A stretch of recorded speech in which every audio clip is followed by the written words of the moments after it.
Good evening, ladies and gentlemen, and welcome to Ottawa Bootleggers football on Skyline 22. Tonight, the Bootleggers and the Brooklyn Kings. I'm Dave Naylor along with Kevin Robinson. And Kevin, this is the Kings' second trip to Ottawa this year. The first game, Ottawa, fairly convincingly, 31-14 winners. Yeah, that's right. That was the home opener for the Bootleggers, and they played very well. What happened? Brooklyn broke one big play, and I think they returned a punt or something like that. Bit of a breakdown by the Bootleggers.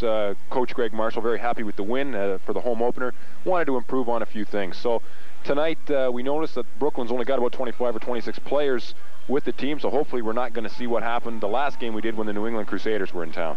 Well, the Bootleggers, at this point in the season, a perfect 4-0, and I guess a few mysteries that were around the last time they played Brooklyn are not with us now. The Bootleggers, again, a powerhouse in the league, and showing all indications that they're going to take another run at that title. Oh, sure, and I know all the players that did come back to play this year want to get another shot at Racine, Wisconsin, the #1 ranked team in the American Minor Football League Alliance. Get back to the championship game, win it, and get the big ring. I think an important thing to note tonight was there was some rumor that Jamie Straw was probably going to play tailback due to some of the injuries, but as we've seen in the pregame warm-up, Mike Chiron's in the lineup along with Domray Robertson and some others. So I think Jamie will be back out playing as a wide receiver. Well, we may see a stronger running game from Ottawa. In their last game we broadcast against New England, the defense of New England was fairly effective at stopping that running game, and it was Jamie Straw at wide receiver that was able to break a couple plays and really put Ottawa ahead in that game. You're absolutely right, and I think what has to happen is that the Bootleggers must get a running game going, perhaps before they get the passing game going, or else some quick short passes to spread the Brooklyn defense out, and then let guys like Roberson and Hunt and Mike Chiron get running inside. And if they do that, they'll have a fairly well-balanced attack, and I'm sure come up with a win. Well, some fans may have read where this game was scheduled to be the Cleveland Falcons in here to play the Bootleggers. Some schedule mix-up. The Falcons also pummeled last week by the Racine Raiders 53-0, and I think Bootlegger management, wanting to avoid a blowout, wisely rescheduled Brooklyn in here to play this game. And a credit to Brooklyn wanting to come back and perhaps avenge that early season loss and show that, you know, they're a game football team and they want to come back and play the best in the league. The Bootleggers last year against Brooklyn won on a final desperation pass. Jamie Straw pulling a miracle out of the hat. So there's the Bootleggers in their very short residence here at Lansdowne. This is one of the teams they have a bit of a history with.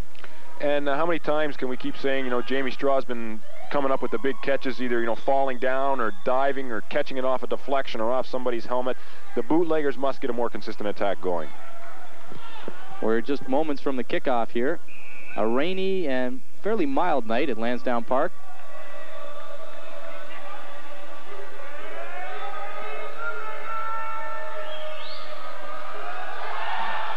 Kick is fairly deep. Number 7, Craig Penson, takes it at about the 15 for Brooklyn. He's at the 25, up near the 35 to the 40, near midfield. He's going to be stopped at the 40-yard line. An excellent block that time by David Galloway as the return came to the left. He sealed off the pursuit from the Bootleggers, and the returner, had he gotten past that last man, probably would have gone a long way down the field and maybe got a touchdown. It will be 1st and 10 for the Brooklyn Kings from their 41-yard line. I should alert fans right away, the field markings you see, subtract 5 from the CFL markings you see on the field here at Lansdowne. The ball placed at what looks like the 46, actually the 41-yard line. Midfield remains the same, and we have 5-yard end zones that begin at the 5 and go to the CFL goal line. At quarterback for Brooklyn is number 10, Bubba Moles. He hands off here to number 33, Billy Hicks. He runs around the right side towards the out of bounds. He's taken out by a crew of Bootleggers and gets to about the 46-yard line. Nice pickup that time by Brooklyn. They go wide immediately. However, number 91, Shane Ireland, excellent pursuit for the Bootleggers, came up with the big hit out on the sideline. Another point I think the fans should note, Dave, is the sidelines. If they can see the field on their screens, the blue markings on the sideline is in fact where the sidelines will be. We had some hail and heavy rain here just an hour before the game. The Bootleggers choosing not to use the carpet tape they usually use to indicate the American sideline, so we're going to go with the blue lines tonight. It will be 2nd and 5 from about the 45-yard line for Brooklyn. Handoff, halfback up the middle. It's number 26, Kevin Boyd, rumbling into Bootlegger territory. He makes it to about the 42-yard line. So the running game here, really effective off the top for Brooklyn. Excellent play by the Brooklyn Kings. The offensive line opened up a nice hole inside. The running back went through. Easy gain, easy first down. So the Ottawa defense getting a bit of a test here. It will be a Brooklyn first down from the 41-yard line, about the 42. 13-12 remaining in the first quarter. We're just underway.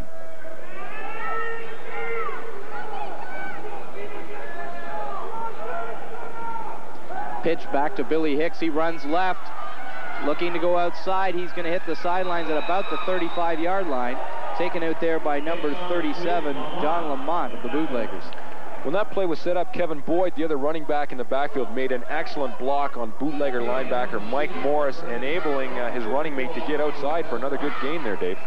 Lining up in the I formation, going with the pitch. They've run 3 very successful running plays. It will be 2nd and 3, 2nd and 4. Check that.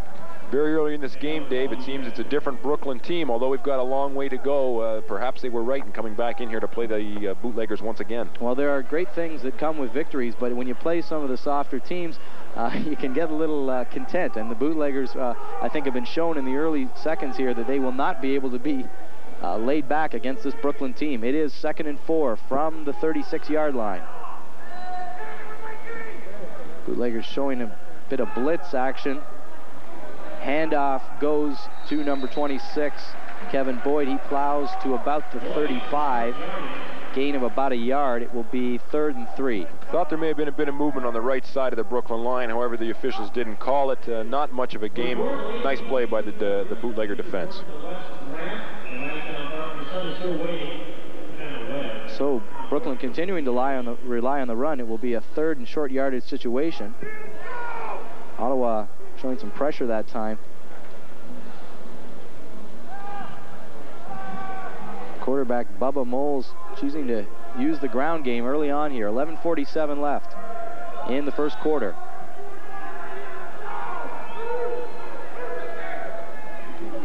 He drops back this time, looks to his left, throws deep, looking for number 4, Ron Lashley, and the ball was there, so was the receiver. Good defense on the play for the Bootleggers, coming from, I believe it is number 22, Rob Laflamme. I thought that Lashley had a chance to make the catch there, Dave. He went up in the air at the right time, beat Laflamme into the air, and I think the ball actually hit him probably right in the chest and then fell to the ground. Moles going to the pass for the first time. Didn't look too bad. Didn't realize that he was a southpaw. Didn't have a lot of time to set up. The Bootleggers were in there pretty quickly, but a nice effort from Moles. It's going to be 4th down in a punting situation. David Lewis kicking for Brooklyn. Back is Rob Laflamme, number 22 for Ottawa. It's a high snap, reached, and good effort made. And Laflamme will watch this one bounce into the end zone. Well, that was number 99 for the Bootlegger, Steve McHugh, in there. Just couldn't get in time, or couldn't get in deep enough in time to make the block off that high snap. Some questions, a couple of the Brooklyn players saying that ball went out of bounds before it reached the end zone. I don't think they realized the end zone was the 5-yard line and not the back of, or the goal line as it would be, as it is marked for the CFL. Good effort there from David Lewis of Brooklyn to grab that snap. Yes, and it was a very good punt, obviously trying for the coffin corner, so to speak, and Steve Laflamme a little bit lucky because the ball was starting to angle to the sideline, and when it first hit, then it kicked almost straight sideways. Quarterback Rod Moore is starting this game for the Ottawa Bootleggers. They take the ball from their 20-yard line. Handoff is to Neil Hunt. He's hit in the backfield and will not make it back to the line of scrimmage. It will be 2nd and 11, Ottawa. Nice play by number 51, Ron Roberts, the Brooklyn linebacker. Shot through the line immediately and got Hunt in the backfield before he had a chance to actually make a cut for a good gain. They're spotting him down back further than he eventually did get. It's going to be about 2nd and 13, loss of 2. Moores with Jamie Straw at wide receiver to his left and Chris Johnson to his right.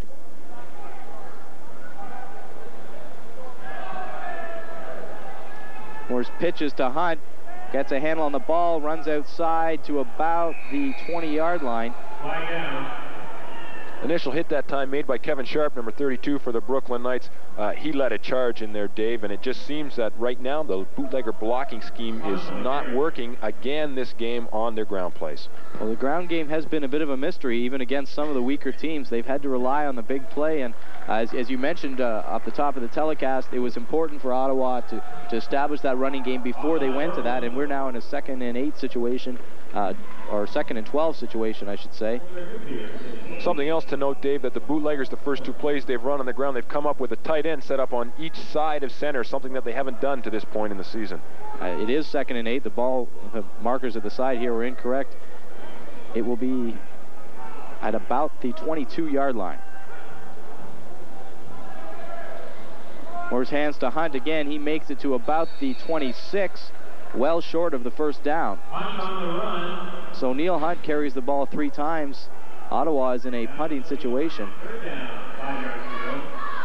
I'm sorry, Kevin, there must have been a flag on the play there. We didn't see it, and I guess it was offside. It was not made clearly to the fans or ourselves here. It is now 3rd down, 3rd and 5 for Ottawa. So far, Dave, as you mentioned, the running game has not been that effective. It's still early. I mean, it's only the first series for the bootleggers. However, I think Rod Moores is going to have to try to put the ball up a bit to attempt to loosen up the Brooklyn defense. 3rd and 5 from about the 26-yard line for Ottawa.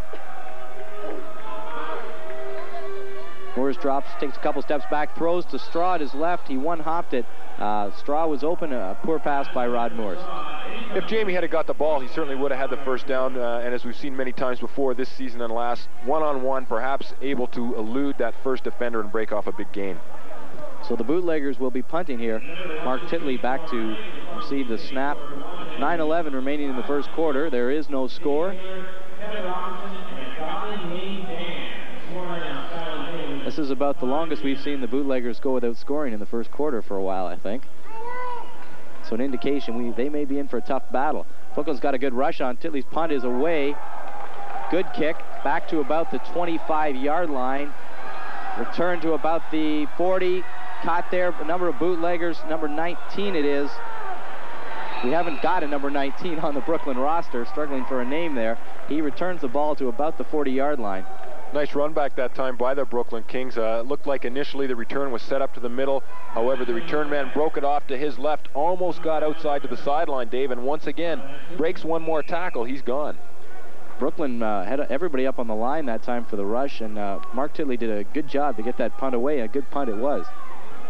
So Brooklyn will scrimmage here from the 42-yard line.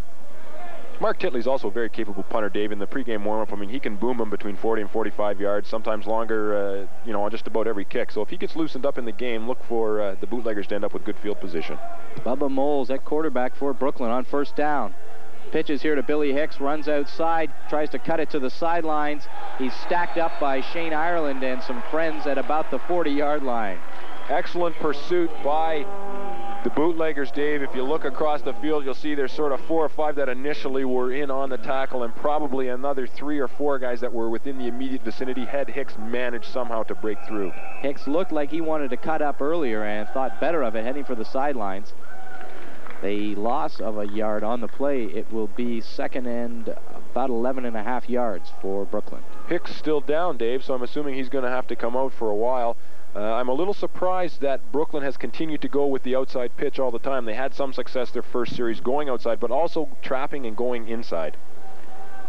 The trap play working well with Kevin Boyd, number 26, on that first series. Brooklyn marched the ball well. Okay, we've got a replay coming up here. We're going to try and see where Billy Hicks was hurt. See him taken out of bounds here. It's tough to tell. It just looks like the stack, Dave, with 4 guys on top of him. Billy Hicks does not look like the biggest individual out there on the football field, so I would assume that it was probably just sheer weight upon him. Maybe just winded. We'll see. He left the field under his own power. So with the stoppage in play, there is 8:20 remaining in the first quarter. You're watching Bootlegger Football on Skyline 22. I'm Dave Naylor along with Kevin Robinson, bringing you this game from Lansdowne Park. It looks, Kevin, like the rain has stopped. Yeah, and I think that's got to be great for the players here. You know, about an hour or so before the game, it was quite a downpour, bit of hail, and I'm sure they're glad now that it has stopped, and I'm sure the field will dry up in a hurry, and we'll see I think we'll see both teams start to air it out. Well, I think any fans who may have attended that BC-Ottawa game back in the middle of August are glad it stopped, too. I think one of those in a lifetime is enough. Yeah, absolutely.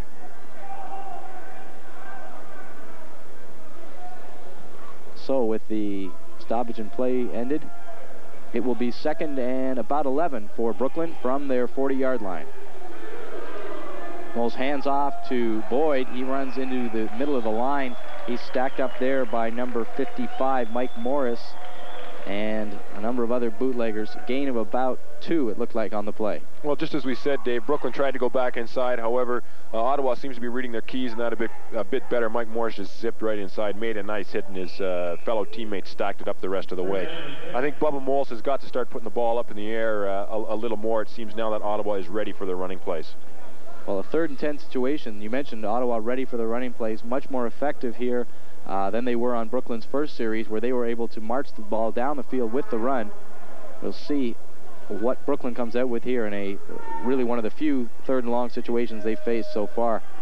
We have number 19, who we don't have a name for, to the left. We'll hope he doesn't get the ball, Kevin. That's right.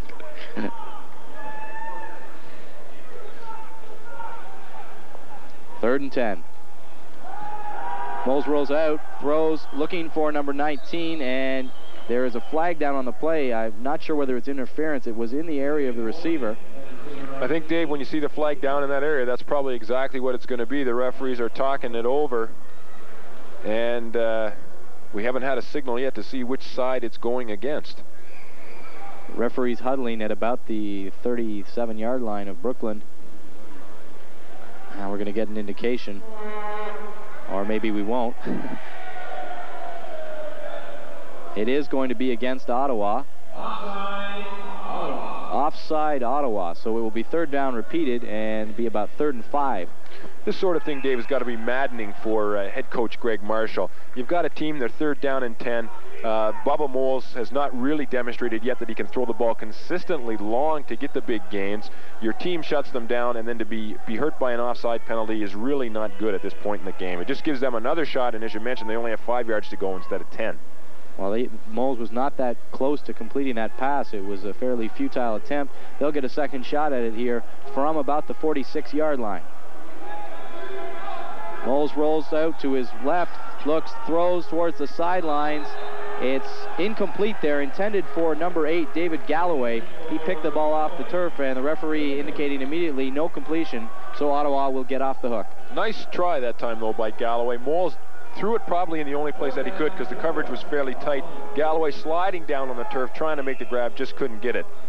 In the short time we've seen Moles as a passer, he appears to be a rollout style, not that confident at dropping back and looking for a receiver. Well, he certainly looks like he's got the wheels if he's got to scramble around and try to throw there. My question about him is, does he have the strength of arm to throw the ball a long way down the field? David Lewis to kick. There is a flag dropped.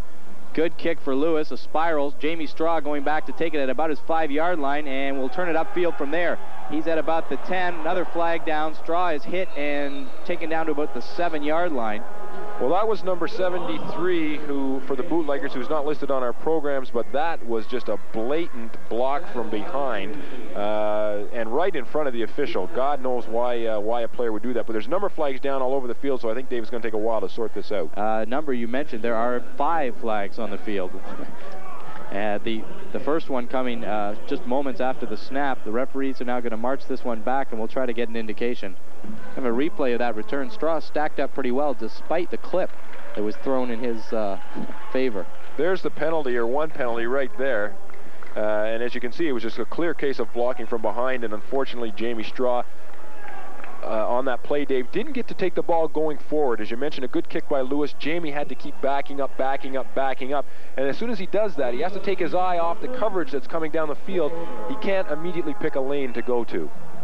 Jamie Straw, one of the biggest threats in semi-pro football last year, really showing opponents what he could do on the pass receiving end as well as kick returning.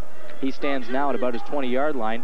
We didn't get an indication of what the flags were, but they're sorted out. Brooklyn scrimmaging from their 40-yard line. Good snap. Lewis, another good kick. Straw will take this. So he'll let it bounce at about the 15, and that will roll into the end zone.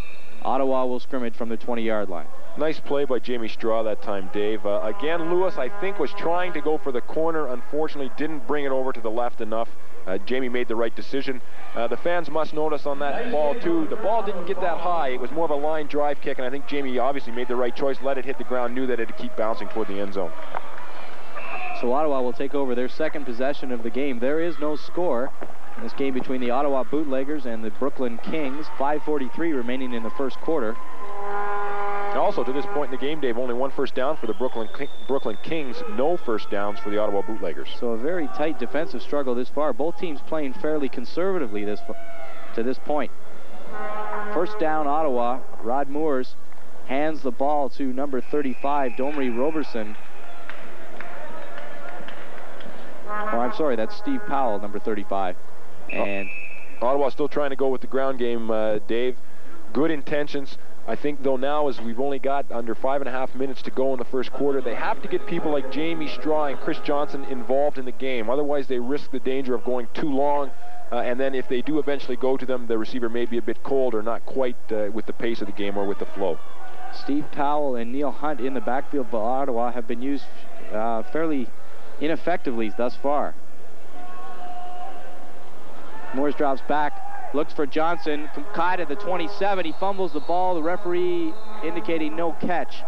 Again, a fairly conservative choice of pass that time. CJ was open. The pass came to him. Unfortunately, it was a bit high from Rod Moores. CJ got his arms up in the air. The defender wrapped him up. Ottawa, I think, probably got a bit lucky with the call. Whether he actually had control of the ball, we couldn't really see from our vantage point. Johnson went up, had his hands on it, and it appeared to be a fumble at the time he dropped the ball. The referee indicating immediately it was not. So Ottawa will scrimmage 3rd down and 9 from their 21-yard line. Straw to the right, Johnson to the left.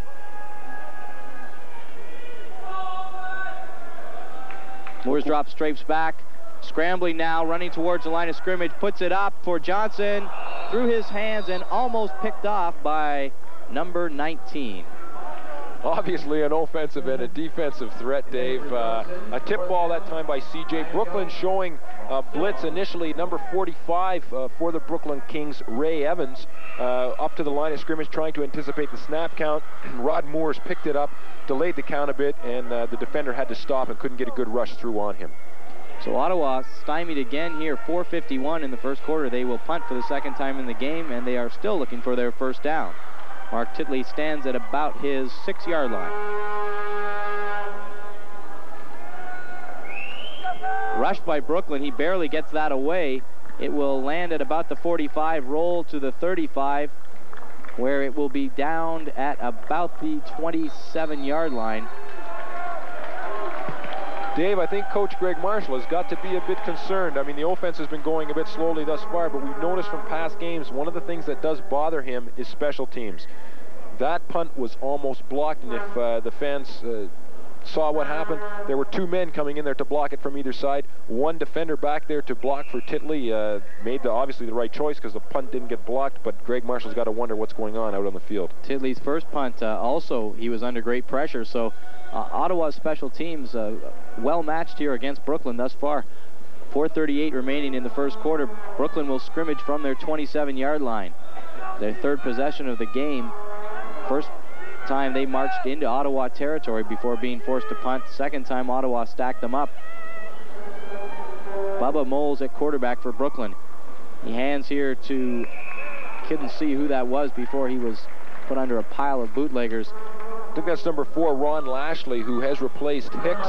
Number 33, Hicks has not come back in from the injury when he made the sweep that one time, Dave. Lashley lined up at wide receiver on the left side on that first series, and now at fullback.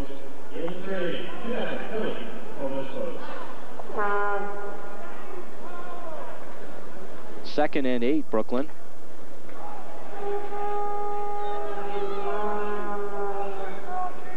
Moles with a quick snap, hands it to Lashley. He's stacked up there by number 97, Lance Thompson. And There will be a loss on the play of about 3 yards. Also in on the play, linebacker Mike Morris. Excellent play by the bootlegger defense. This sort of thing has happened a number of times too, Dave. The bootlegger defense sort of holds the other team back, keeps them down for a while until the offense has a chance to get on the field and get rolling. So it will be 3rd and 10, Brooklyn. The Kings, who showed relative effectiveness on their first series here, have been stacked up nicely by the bootlegger defense. So maybe Greg Marshall had some words of wisdom after that first series. We'll see. 3:20 remaining in the first quarter. No score. Brooklyn lines up in the I formation. Now we have a whistle. Immediately Lance Thompson in there right on top of Moles, having to pull up. And we'll see what the call is. It is motion against Brooklyn. Oh, a time violation, I'm sorry. So Brooklyn will it'll be 3rd and 15 now as Brooklyn scrimmages from their 27-yard line. Well, with 3rd and 15, we would think, Dave, that it would be a passing situation. So I guess we're going to see again if Bubba Moles has got the arm to try to get it downfield in order for Brooklyn to get a first down. David Galloway at wide receiver to the right, and the elusive number 19 to the left. From the shotgun. Snap is high. Moles under pressure from Thompson. Rolls to his left. Looks to throw. Now puts it up. Intended for number 19. He was out of bounds when the pass came in. And Ottawa's effectiveness on the pass rush showing there. Moles really under the heat from the moment he took the ball at snap. Snap was a bit high, and obviously went to the shotgun to try to get a bit of extra time in order to make the pass. Again, the whole play didn't look too good, though, Dave. Moles scrambled out to his left, pumped maybe once or twice, pulled it down, and then the play started to break down. His receiver, as you mentioned, number 19 on the sideline, pretty well covered by the Ottawa defense. So a punting situation, 4th and 15 with just over 3 minutes remaining here in the first quarter. David Lewis back to kick for Brooklyn. Another shorter kick this time. It'll land at about the 45 and down by Brooklyn at about the 39-yard line. Pretty good coverage that time by Brooklyn. Lashley down the field. I mean, they know what Jamie Straw can do with the ball, having seen him in the league the last couple of years. But not a bad play. So, Kevin, as we near the end of the first quarter, a rather uncharacteristic type of football game for the Bootleggers. It certainly has been, and I think what the fans have to notice is that these running plays, they've tried the quick hitters, the same with the passing plays, which has been uncharacteristic, and we've not seen them do too often this year. Obviously, I think that Coach Marshall is trying to get them to play a certain way to correct some things that have gone wrong in the past couple of games, but as we said at the top of the show, when you're 4-0, sometimes it's hard to correct things. 1st and 10 for the Bootleggers from the 39-yard line.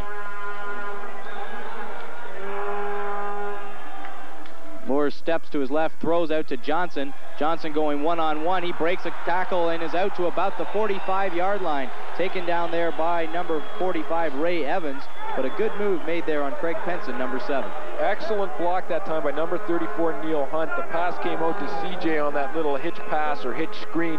CJ got the ball, waited just a split second, and Hunt came out and kicked out the cornerback, and CJ got a nice alley up the field to rip off the gain. Well, that's the type of play we saw the Bootleggers attempt in their first couple of possessions and unable to make anything of. They pick up a first down here. It is their first down of the game. 2:15 remaining, and Ottawa has the ball in Brooklyn territory. Some movement on the line, no flags. Neil Hunt carries up the middle to about the 42-yard line of Brooklyn. That's not a bad gain for the Bootleggers. I mean, you know, you have your first down. If you can rip off, you know, sort of 3, 4, 5 yards on your first play, you can't be too discouraged with that. They've got a couple more plays now to make a first down. They can either go with a short pass like we've just seen or try to keep pounding the ball on the ground. Well, the conservative style of running they're using with Hunt and Powell maybe misses some of the slashing type running we see when Mark Brown is in there. And that's something the offense, I think, will need back against some of the better teams as the season goes on. Well, make no mistake about it, Mark Brown is an integral part of this team, along with Mike Sheeran. It is 2nd and 8, Ottawa. Moores drops straight back, looking to his left, throws for Powell. Powell taken down at about the 40-yard line by number 48, David Laguerre. Not a real good gain that time for Powell. The play had potential when it was first set up. I think what the design of a play like that is, Dave, is to isolate the running back against a linebacker, maybe get him to break the tackle somehow by a move or a straight arm or something like that, and then get in against the defensive backs. Good tackle there by David Laguerre of Brooklyn.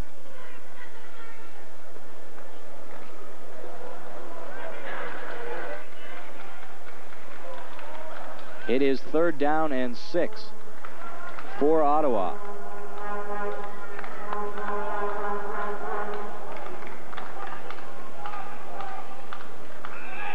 And now we've got, it looks like a time count violation against the Bootleggers. And Rod Moore's immediately heading back as though he's aware of what the penalty is. That will move the ball back to about the 46-yard line and make it a 3rd and 11 situation. Unfortunately, in the stadium here, Dave, they don't have clocks either, at both ends of the field at field level to let the quarterback know where he is in the sequence of running the play. However, we can say that he should know, but sometimes these mistakes happen. I think the bigger problem here is now, instead of sort of 3rd and 5 or 6, they're basically 3rd or 10 and 11. Straw and Johnson split to the left and right. Powell and Hunt in the backfield. 3rd down and 11.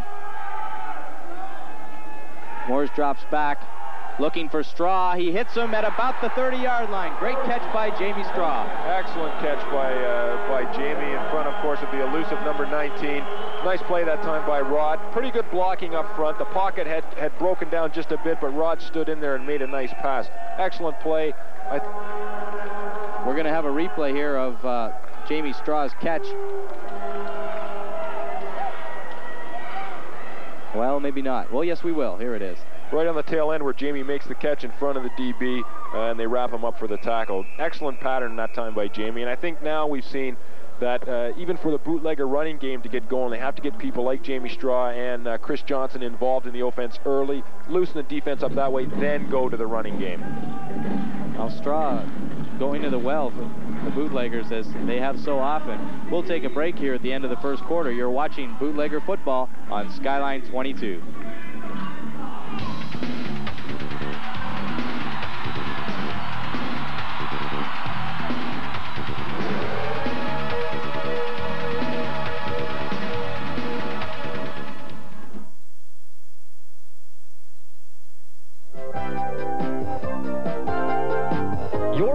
Skyline Cable 22, a programming service of Skyline Cablevision Limited. Vous regardez Skyline Cable 22, un service de programmation de Skyline Cablevision Limited.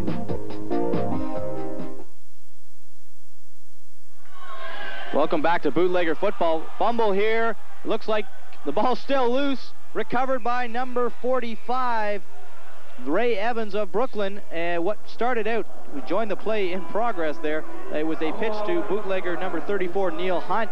He never got a handle on the ball, and it looked like Brooklyn had it immediately. Then the ball popped loose again, and Evans coming in to take the ball for Brooklyn. This will result in a turnover. We see it on the replay here, Dave, and he hit the nail right on the head. The pitch went out to Neil, but he never seemed to get the handle. He kept trying to move. We see the ball go loose here. There's a scramble, and number 48 for the Bootleggers for the Brooklyn Kings comes up with the ball. So what was progressing there is an Ottawa Bootlegger drive. They picked up a couple of first downs. Their first 2 first downs of the game is short-circuited here as the Brooklyn Kings will take over the ball. Now we've got some movement well before the snap. Dave Weatherall moving into the Brooklyn backfield, and Ottawa is pointing as though it's against Brooklyn. It is going to be motion against Brooklyn, and so before this drive starts, it will be 1st and 15. Ball being backed up to, it looks like, about the 32-yard line. Nice play actually that time by Weatherall to go zipping in the backfield like that, because immediately the official is put into the position of having to make a call one way or the other, and usually when something like that does happen, when a player is drawn off that flagrantly, it usually is against the offensive team. Also rather strange, it happened well before Moles was even bent down over the center to take the snap. So it'll be 1st and 15 from the 32-yard line. Moles hands off here to Ron Lashley, who makes it out to about the 36. He's stacked up by Bootleggers Andrew Ferguson and a few others. 55 Mike Morris in there on the tackle. Not a bad play that time, Dave. Lashley took the ball, made a nice zip inside, and away they went.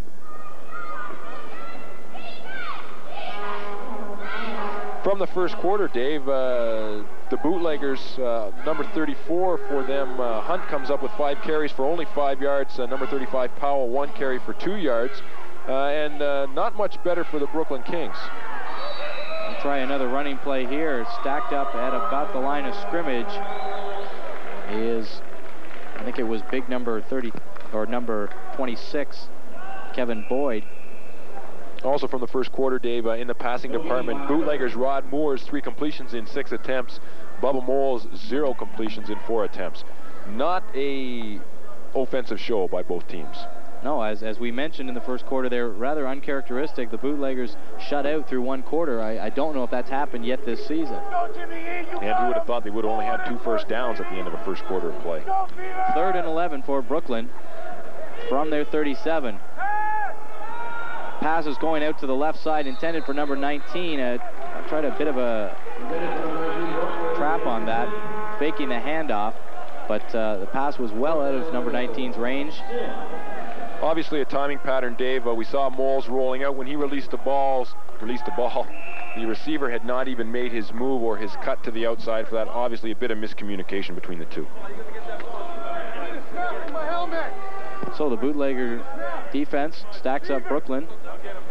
Brooklyn with just 1 first down through the first quarter. David Lewis will stand at his 21-yard line and kick to Bootlegger Jamie Straw, who waits at about the 25. Good pressure from the Bootleggers. Good kick from Lewis. Straw backs up to about the 20, where he takes it and heads to the left side of the field. He's at the 25, the 30, the 35, the 40. One man to beat. There's a flag down. Straw cuts it back. He's got 4 guys chasing him. He's at the 25, the 20, the 15. He's in. Touchdown, Jamie Straw.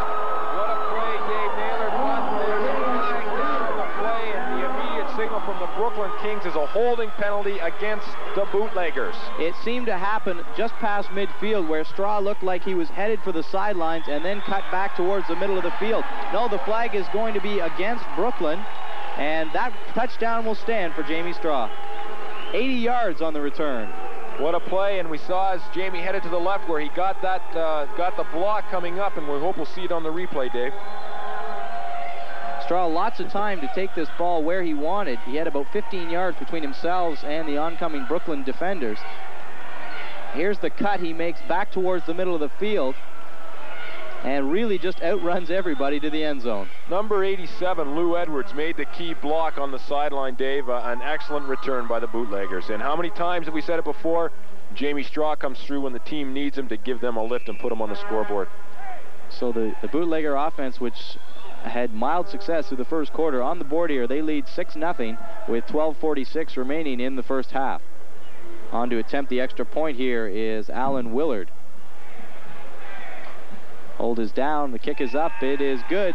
So the Bootleggers jump out on top, 7-0 here with 12:46 remaining in the first quarter, and I think that's got the fans a little warmed up, Kevin. It certainly does, and hopefully it'll pick up the offensive unit for the Bootleggers. The defense has played very, very well, and we saw again, even on this kick, Lou Edwards almost made the block, and a heads-up play, made the block, was down on the ground, got back up, and got into position to make a key block to spring Jamie Straw for the touchdown. That was the key, the block that Edwards threw, allowing Straw to cut towards the middle of the field, and although he had to slow down to change directions, once he accelerated, he just pulled away from those Brooklyn defenders. Oh, an excellent run by Jamie Straw, and as you said, Dave, at the end basically had 4 guys chasing him, and he managed to outrun them all to the end zone. So the Bootleggers will kick off. Back deep for Brooklyn is number 7, Craig Penson, and the elusive number 19, the guy who plays both ways for Brooklyn and we don't have a name for.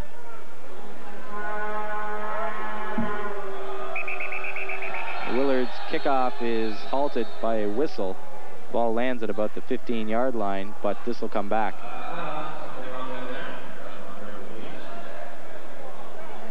No, I didn't see any flags on the play, Dave, so they're going over to Alan Willard to have a bit of a discussion with him. So the PA announcer telling us something's wrong down there.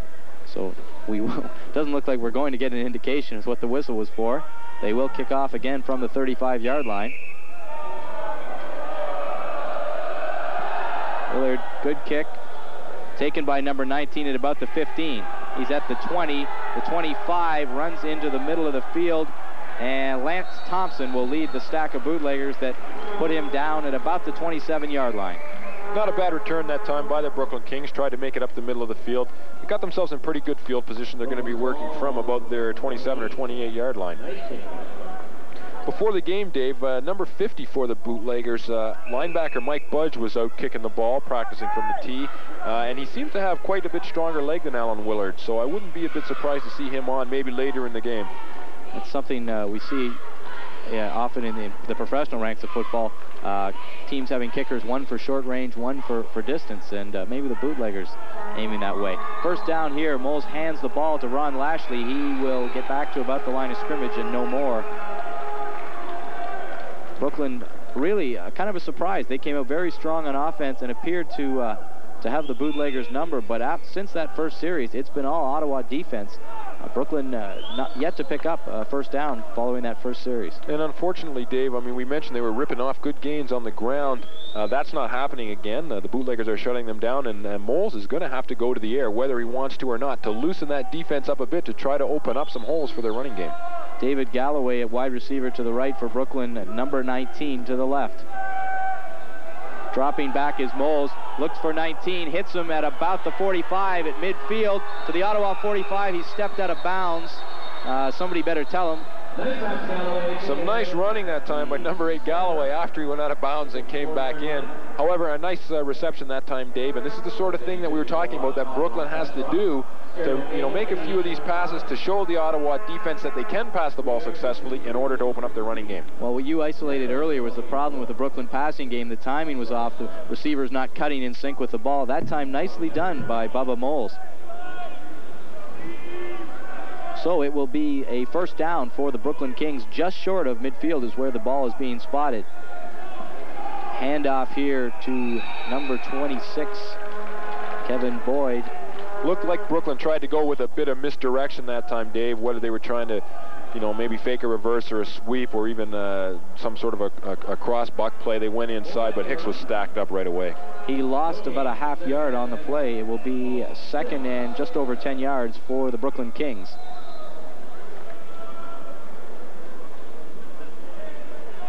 Bubba Moles, first real, I believe that was his first completion we had just moments ago.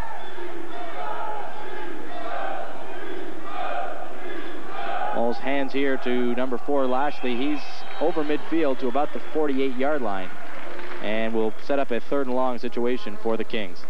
Not a bad run again by Lashley, number 4. Unfortunately, Dave, he's not a big enough guy to keep taking that ball and trying to pound inside. I think if they're going to keep doing that, they've got to give the ball more to number 26, the other running back, Boyd, I guess, who's lining up as a fullback, because he seems to be able to take more of the pounding inside. Those of you joining us late, Lashley was lined up at wide receiver to start the game, and number 33, halfback Billy Hicks for Brooklyn went out and has not been back in the game. From the shotgun, Moles in a 3rd and long situation.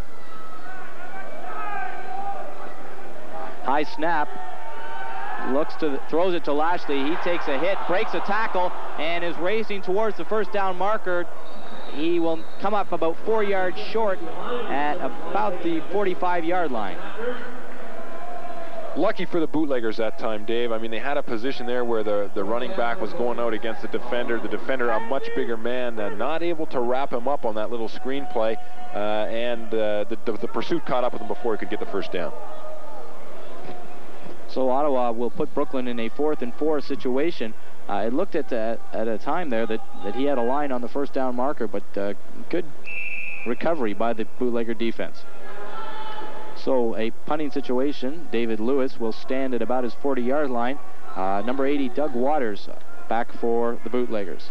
Ottawa's been coming close the last couple of times, Dave, to a block. Again, and this one is Morris. It's Morris. And picking it up, it rolls back across, picked up finally by Rob LaFlamme.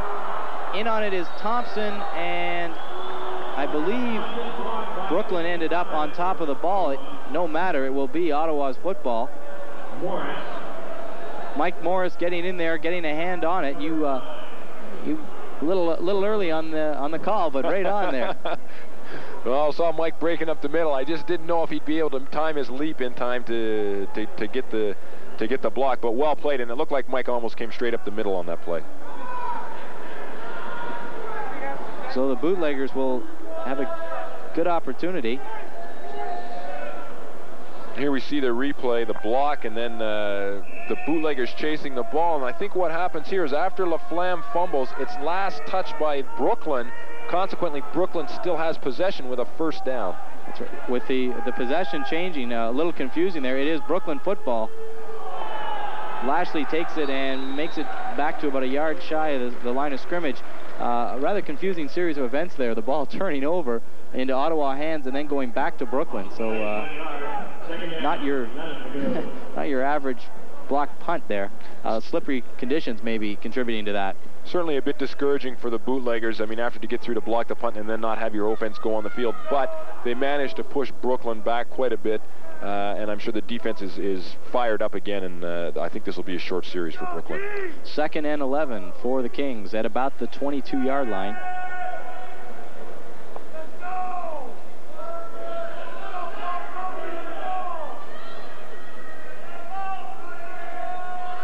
Bootleggers showing a bit of blitz action at the line. The audible being delayed. Quick throw coming from Moles. He puts it up, intended for number 19, sprinting down the sidelines. There with the coverage was Rob Laflamme for the Bootleggers. We're going to get another look at that block punt.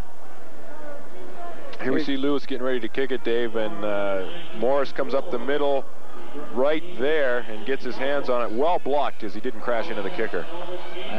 Lance Thompson and Rob Laflamme were in there, I believe, afterwards to try to get a handle on the ball, and somehow it got turned over back to Brooklyn before the ball rolled out of bounds. So a 3rd and 11 situation after the incomplete pass for Brooklyn, and we've got a stoppage in play.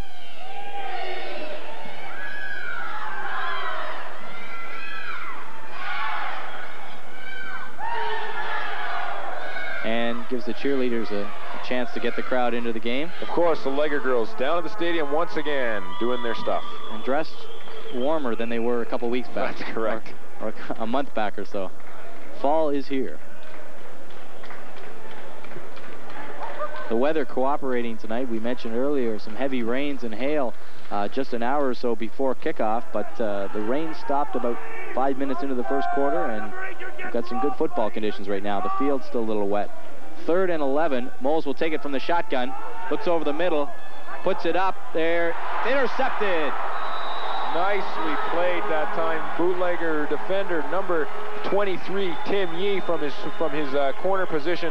Well timed. It looked like the receiver was going to get it. That was number 8, Galloway, and just as he was waiting for the ball to come into his hands, Tim Yee came in, made the nice interception. That ball was up there with a long time in the air. It really wasn't a zip pass, and it gave Yee the chance to time that one. There you see him cut in front, going down at about the 34-yard line, and so Ottawa will get the ball back. A series of turnovers now. The game shaken up a bit. 7:40 left in the first half. Ottawa leads 7-0. Their only touchdown coming on a Jamie Straw 80-yard punt return.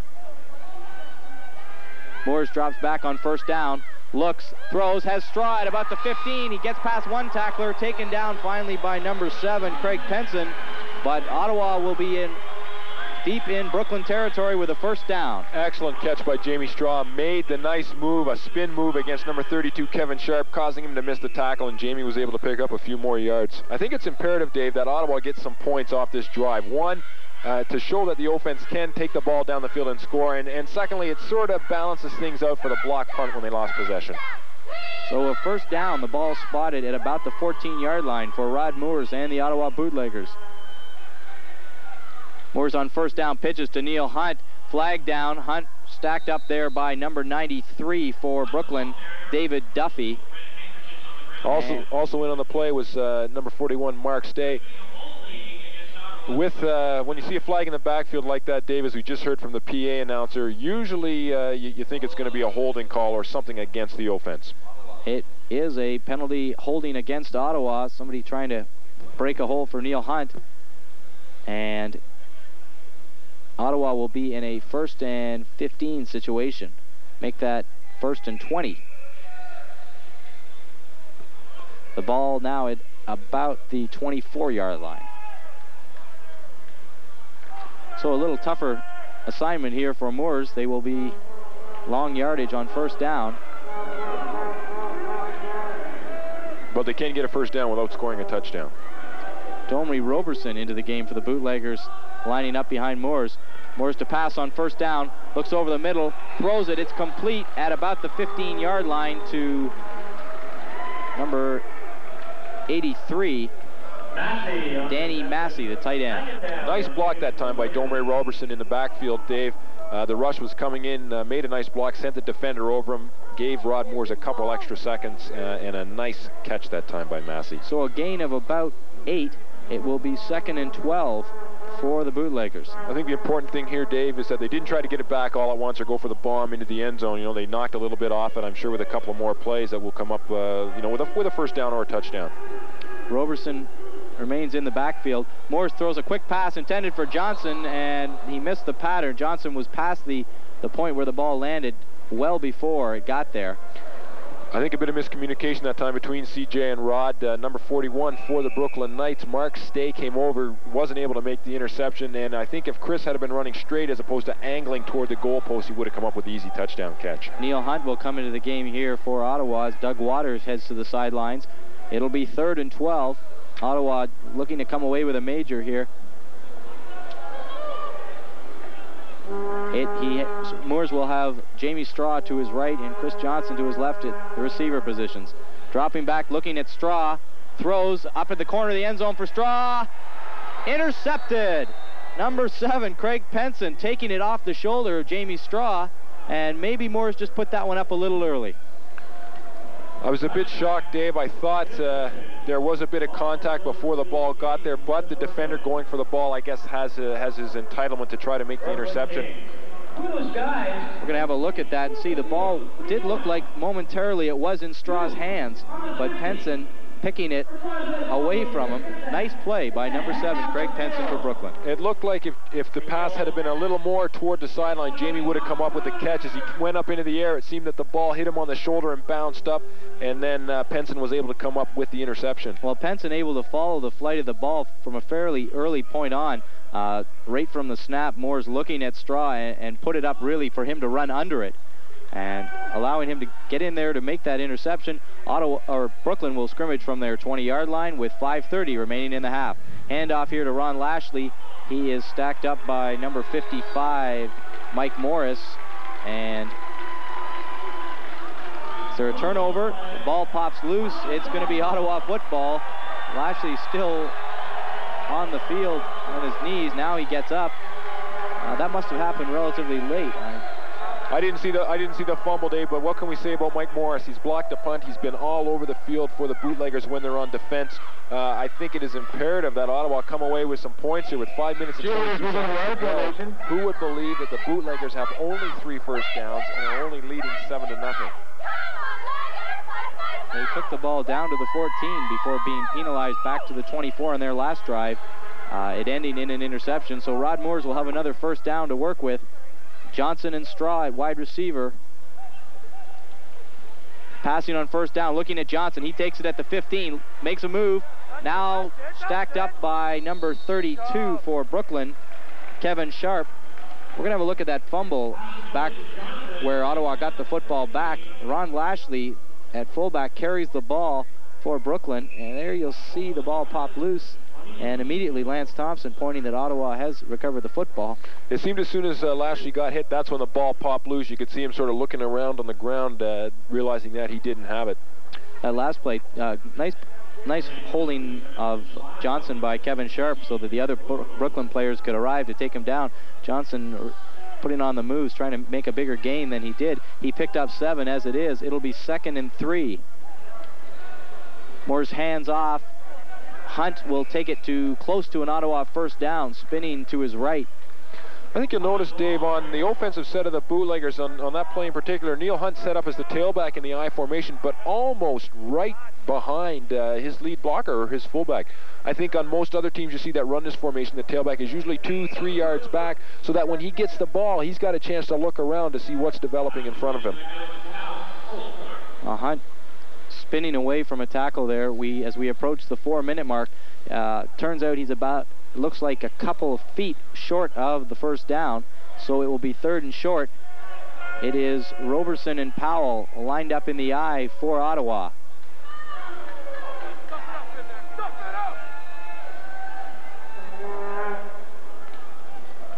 The give is to Roberson. He runs right into number 45, Ray Evans, for Brooklyn. Well, the Brooklyn defense, on these short yardage situations, Dave, the key is which line can get lower, can get their shoulders lower than the other to get under them to take them out of the play. Excellent surge by the Brooklyn defensive line. The linebacker popped right inside, wrapped Domery up. He tried to break it to the outside, but there was just no chance.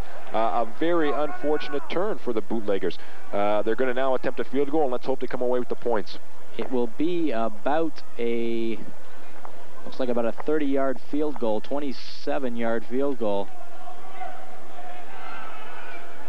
for Alan Willard. Kick is up, and it is good. So Ottawa adds 3 more points to their tally to make it a 10-0 ball game. Well, Dave, certainly, as we've said, not what we expected from the Bootleggers. They've been trying to go with the ball inside, and we've mentioned that Mike Chiron is not in the game, and some of the other running backs are still out. Unfortunately, you would think they would still be able to make these short plays to get the first down on that last play or the second last play to continue the drive toward the end zone.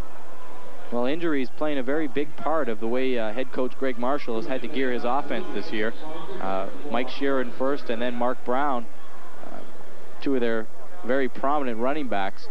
And Ottawa making do here with a little different game. 3:05 remaining in the half. They lead 10-0. Willard's field goal, you just saw the touchdown coming earlier in the game at the start of the second quarter. Jamie Straw returning a punt 80 yards to put Ottawa on the board. Well, I know talking to Mike Chiron a couple of weeks ago, he was sort of hoping to be back in the lineup. He's dressed tonight, and whether he's going to even see some action on some special teams, who knows. However, I think the broken leg may have been a little worse than he originally thought it was. I believe that injury was suffered in the second game of the season in Watertown, New York. So Sheeran taking an early rest this season. A big part of the Bootleggers' success last year, he was. Kickoff by Willard, taken at about the 5-yard line by number 7, Craig Penson. He hits the middle of the field. He's at about the 45, in towards midfield. Good run by Penson, really accelerating as he hit the middle of the field. Excellent return that time by the Brooklyn Knights. Straight up the middle, they had a good blocking scheme going. Penson was able to break through the first wave, and he came up with about a 40-yard return. So with 2:56 remaining, Brooklyn will scrimmage from the 41-yard line.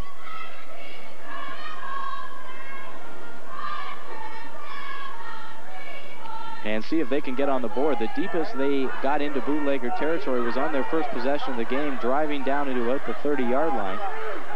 And so quarterback Bubba Moles will try and gear his offense towards a score here. Looks like Bubba's checking the play off again at the line, Dave.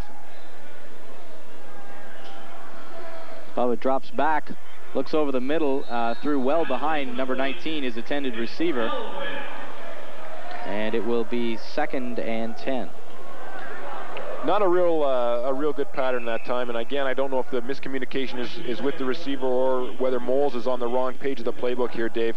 Certainly, I'm convinced that he was not sure that the receiver was going to be coming inside like that. Whether he thought he was going to run some kind of a hook pattern or something and stop, who knows? Definitely some miscommunication on first down.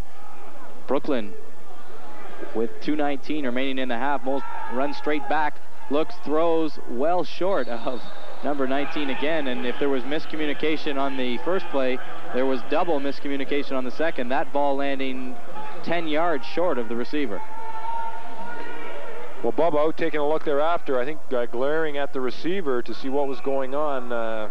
Who knows what's happened. Unfortunately, now it's 3rd down and 10. And again, when they were having success on their passing plays, Dave, Bubba Moles was rolling out a bit, throwing sort of the short out patterns, and then letting his receivers get the ball and run with the ball.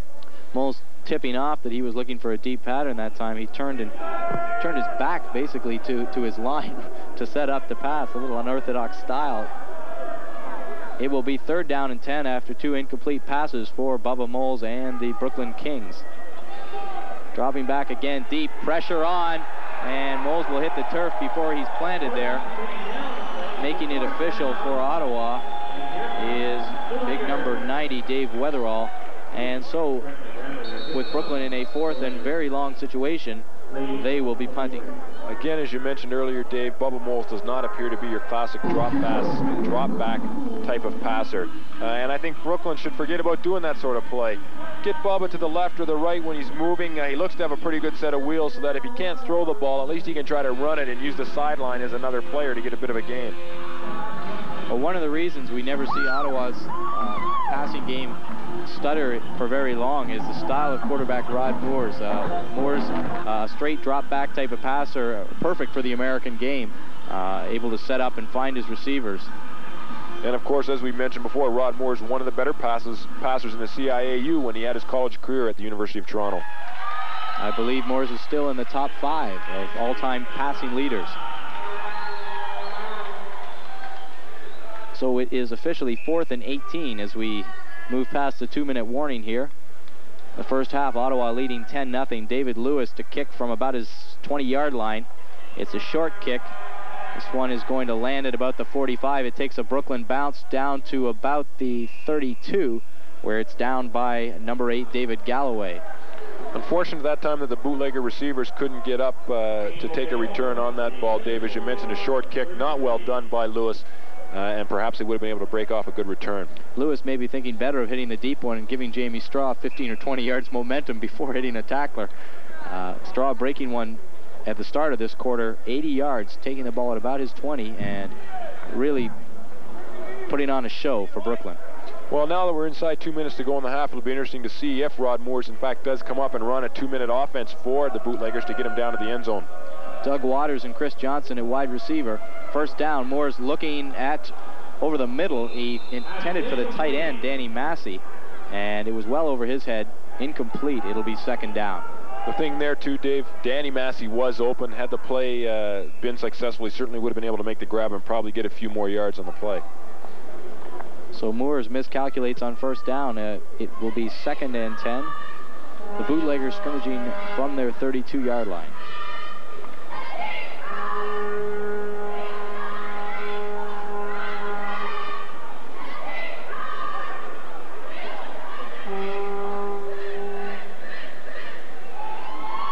Moore's fumbles. Ball is still... I think Brooklyn's got it. Brooklyn indicating they have the football. This could be a huge turnover. Number 55 there, Eddie James coming out and... I'm sorry, James Eddy, I should say, indicating Brooklyn has the ball. They do. They will take over at about the 31-yard line. We're going to see a replay. I don't think Moore's really got a handle on this ball at any time. No, it's right off the start. You see Rod comes up there and he's calling the signals. He just doesn't get it. Whether he's pulled out, a second or two early, we can't tell from here. Well, there you see he started to lean back. The ball probably hit him, just on the tips of his fingers, went straight down. Good surge by Brooklyn to come up with the ball. And great camera work from our crew here tonight. Hang on, we'll tell you more. Minute and 42 to go, Dave. Brooklyn in good position. They haven't been down at this end of the field, as you mentioned, since probably their first drive, so they need to get some points on the board. From the 31-yard line of Ottawa, Moles passing on first down, pressure on, he looks deep. It is for Galloway. He was looking for it. It's intercepted. No, they're going to say that number 23, Tim Yee, did not make that catch. Yee arguing vehemently in the face of the officials.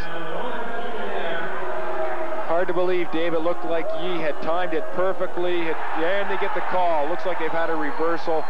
Nice play by Tim. Stepped in front of the receiver again and picked the ball up just before it came off the carpet. Well, Galloway looking as miffed as Yee did. We'll have a replay. Have a look and see if we can tell whether indeed that catch was made. There's Yee, and he definitely looks to make the catch above the turf, and it is being ruled an interception. With 1:36 remaining, Ottawa will have a chance to make a fairly long drive at scoring. Once again, Dave, excellent work by our Skyline camera crew. You see Coach Greg Marshall. He looks fairly content. He's not smiling. No, but up by 10 points. Given the way that his team has played, I don't think he can be too upset. I'm sure there are some things in the locker room that he'll want to talk over to get things sorted out for the second half. You mentioned Brooklyn not playing with a full roster. They have listed a full roster of players, but only about 27 or 28 players here tonight. A couple going both ways. There's a different angle. You'll see Yee making the catch clearly. Yeah, even from there, it looked like Tim was in good position to come up with it, and I think the officials made the right decision in reversing the call. 7-0, 5-5-8-9. Get to come to my foot. No, I should say get to congregate over there on the ambulance and take part in the halftime show. Rod Moores it'll be interesting to see the play selection, whether he is content to keep it on the ground and avoid an interception or go for what will have to be a minute-and-a-half offense. They are scrimmaging from about their own 6-yard line on first down.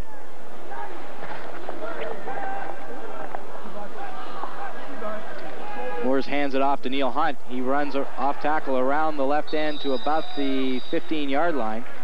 Nice game that time by Hunt as he went around the end. Well played. Ottawa up very quickly on the line of scrimmage. Now, we noticed before that play was run, Dave, that Rod had taken a bit of time in the huddle. Makes me wonder if he didn't call 2 or 3 plays right then to set them up for a quick run down the field. He did indeed. It will be second and about a yard. Moore's hands off to Hunt again. He breaks it to about the 18-yard line. He looks to be past the first down marker. Excellent tackle that time, though, by number 42, Mark Stay, for the Brooklyn Kings. Came up, met Hunt initially with a good pop, but Neil was able to stay on his feet and get forward for the first down. So Ottawa picks up just their 4th first down of this half. 43 seconds remaining. You see the clock counting down. Now, this is where I think this playing like this is a bit of a mistake. Now we're down to 35 seconds, Dave. I'm sure the Bootleggers have a 2-minute offense, a standard set of plays that they run, or Rod Moores comes up and makes his calls at the line of scrimmage, and now we're down to 25 seconds. Well, the Bootleggers apparently content to run out the clock, and, well, maybe not. Domri Roberson breaks one here to about the 35, and he was close to breaking it all the way. Nice play that time by Domre as he accelerated straight up the middle and ripped off a good gain with 12 seconds left. The Bootleggers out to about their own 35-yard line, and I see now, Dave, that Ottawa has taken a timeout. Well, that's 0 for 1 for me. I just mentioned how they seem content to take the lead to the locker room, and Roberson comes about 2 steps away from taking it to the end zone.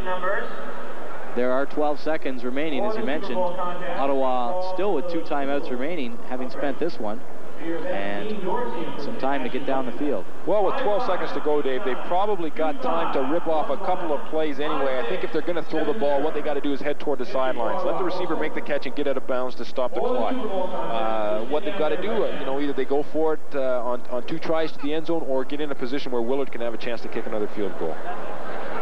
They are at their own 35-yard line, so it is still a fairly long trek with 12 seconds remaining in the half. But calling timeout, Greg Marshall, apparently with the new field position, willing to take a shot at trying to put some more points on the board. Ottawa leads 10-0. They have just 5 first downs, though, in this half. 2 wide receivers for Moores. He drops straight back under pressure and taken down there, tripped up initially by number 61 for Brooklyn, Keith Cogdell. Nice play that time by the Brooklyn Kings. Excellent defensive rush. You could see on the left side of the defensive line, they were trying to run some sort of a stunt. There was a crossover, some sort of spinning move by the lineman and the linebacker. Certainly worked well, and that's the end of the first half. Well, Moores did try to drop back and maybe hail one up. Didn't get a chance. We're going to go to the locker room.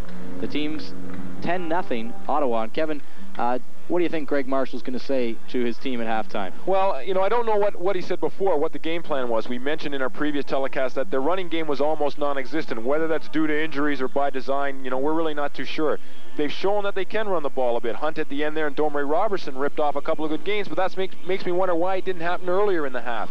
I think he's got to fire them up. They're not playing yet, I think, like a team committed to winning the whole thing. I mean, they're doing well enough to win. Well, Ottawa may be a little lucky. Brooklyn hasn't been stronger on offense. We'll see what happens. Be back with third quarter action right after this.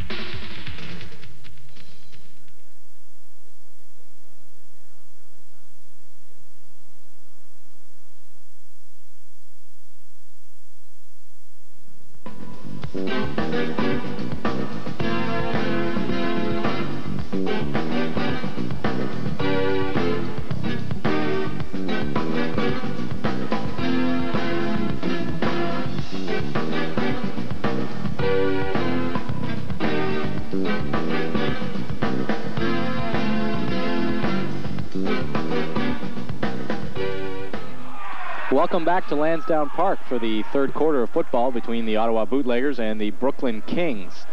In the first half, the Bootleggers went to the dressing room with a 10-0 lead, a Alan Willard field goal, and a Jamie Straw 80-yard punt return. And Kevin Robinson, we talked a bit about how Ottawa's offense wasn't really what we might have expected through the first half. You're absolutely right, Dave. And who knows what we're going to see in the second half. Hopefully the Bootleggers will be able to open it up a bit and put some points on the board. They were very fortunate toward the end of the second half, or toward the end of the first half, that Brooklyn, when they got the fumble turnover, did not have time to go in for a touchdown. After a very conservative first quarter of football, we saw a number of turnovers. And as I mentioned, the 80-yard punt return by Straw. So Ottawa will kick off here to begin the second half. Mike Budge kicking, taken by number 7 for Brooklyn. That is Craig Penson. He's stacked up at about the 26-yard line. Number 41 for the Bootleggers, Jeff Kane, in on the tackle. A nice hit, Dave. Looked like Penson might have some room to make a bit better return, but you know, Brooklyn can't complain about the field position that they're starting with. Well, the Brooklyn offense was semi-effective through the run and almost non-effective by the pass in the first half. Quarterback Bubba Moles. Do you have a chance there to give us the statistics for Moles from the first half? Okay, Dave. Bubba was only 2 for 11 in the pass completion department. He had 2 interceptions, and the team had 3 turnovers altogether. So a rather inconsistent effort from Brooklyn on offense. The Bootleggers lucky, turning the ball over to Brooklyn in good field position a number of times and escaping unharmed. First down here from about the 27-yard line. Handoffs and mix-up, and Steve McHugh in there for Ottawa. That play, Dave, was doomed right from the start. It never got off the ground. As soon as Bubba Moles took the snap, the Bootlegger defense had swarmed in, and the Brooklyn Kings come up with a loss. Also, in the first down department in the first half, the Brooklyn Kings only with 2, 1 rushing and 1 passing. As you said, not a real great offensive display by them. Well, they will have to diversify if they're going to score and get back into this game. They trail by just 10-0. It will be 2nd and 15, a loss of about 5 on the first down.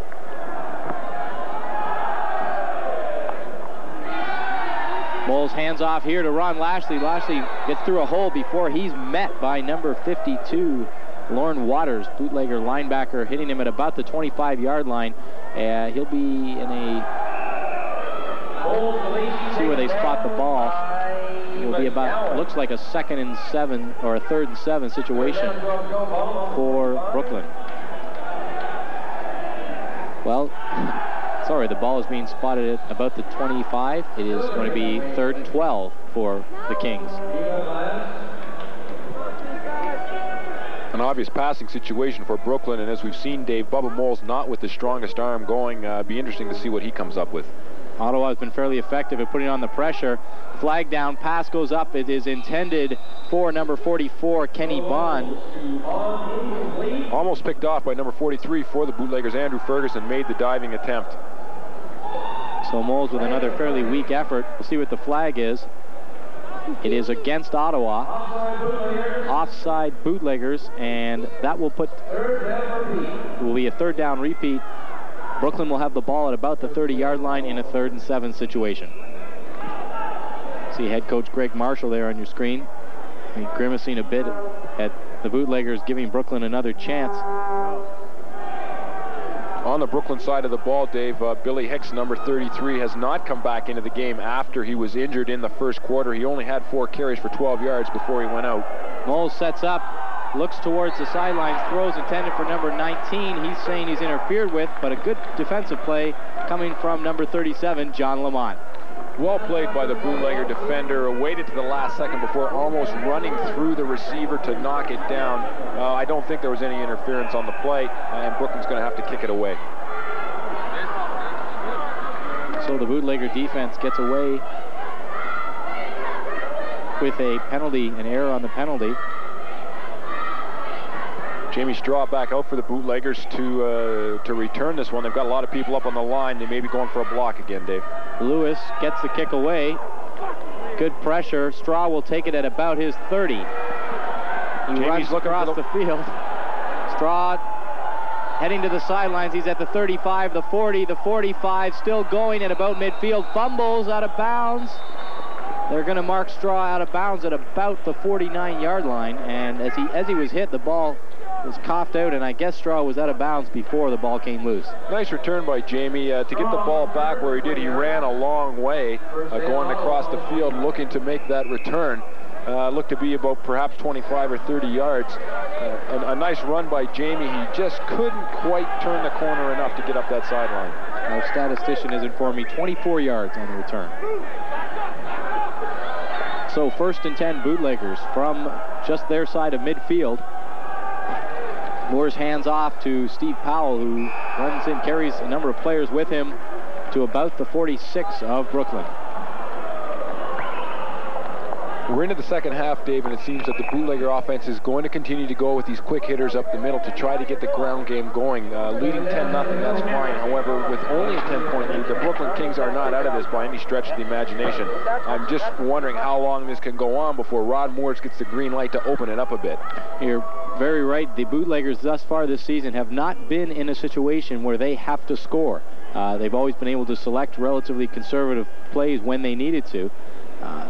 That is something that may change as the course of the season goes on. Moore's passes for Straw, hits him at about the 40-yard line. Tackle made by number 7, Craig Penson. And Straw is dropped about where he made the catch at the 40.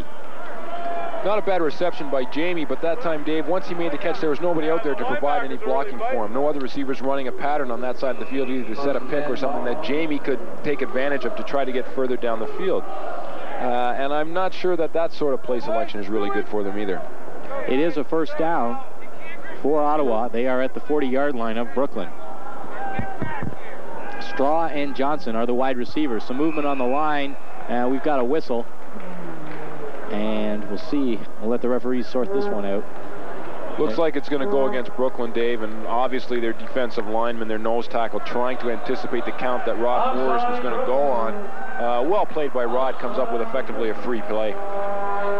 So the bootleggers will be in a 1st and 5 situation just outside the 35-yard line of Brooklyn. I should reiterate, if you're watching and see me miscalculating the field by 5 yards constantly, that is because the Lansdowne Park markings that you see for the CFL subtract 5, and that is the way we do it here for American rules football with the bootleggers. Fumbled snap. Morris gets it back up with the ball and is pummeled by number 61 for Brooklyn, Keith Cogdell, and was lucky to make back what he did. It will be a loss, it looks like, of about a yard. Fumble coming right off the snap. Moore's picking it up and trying to make the best. Second time that's happened, Dave. In the first half it happened. Rod Moore's unable to come up with the ball, and Brooklyn took possession. Again, it looked when Rod was pulling away from the center that he did not have good possession of the football, consequently the fumble. So 9:35 remaining in the third quarter. Ottawa, their first possession of the second half. Moore's dropped straight back. Throws intended for Danny Massey. It's complete. He will be into about the 29-yard line. Good reception by the tight end, Danny Massey. Nice catch, you're right, Dave, by Danny. Ran a good pattern. Rod laid the ball up nicely for him to keep running, too. He didn't have to slow down at all, and had it been behind him at all, I think they would have either been knocked down or intercepted. We saw in the first half, Moore's attempted to go to Massey a number of times, and it appeared that Massey was open. A couple of times, Moore's just missing his target. Well thrown ball that time. So it will be first down, Ottawa. They are in at about the 29-yard line of Brooklyn. 8:54 remaining in the first quarter. Moore's dropped straight back. Looks, throws intended for Straw. Catch is made, and he's taken down by number 19 at the point of reception. Nice catch that time by Jamie. Again, the ball looked to be a little underthrown by Rod Morris. If Jamie can stay on his feet and catch that ball again, he's got the chance to try to make a move to get by the defender. You're right, Kevin. A type of pass to Jamie Straw where he's got to go down to make it is really a waste of talent. Jamie Straw does as much after he catches the ball as he does catching it. Gain of 8 on the play. It will be 2nd and 2 from about the 21-yard line of Brooklyn.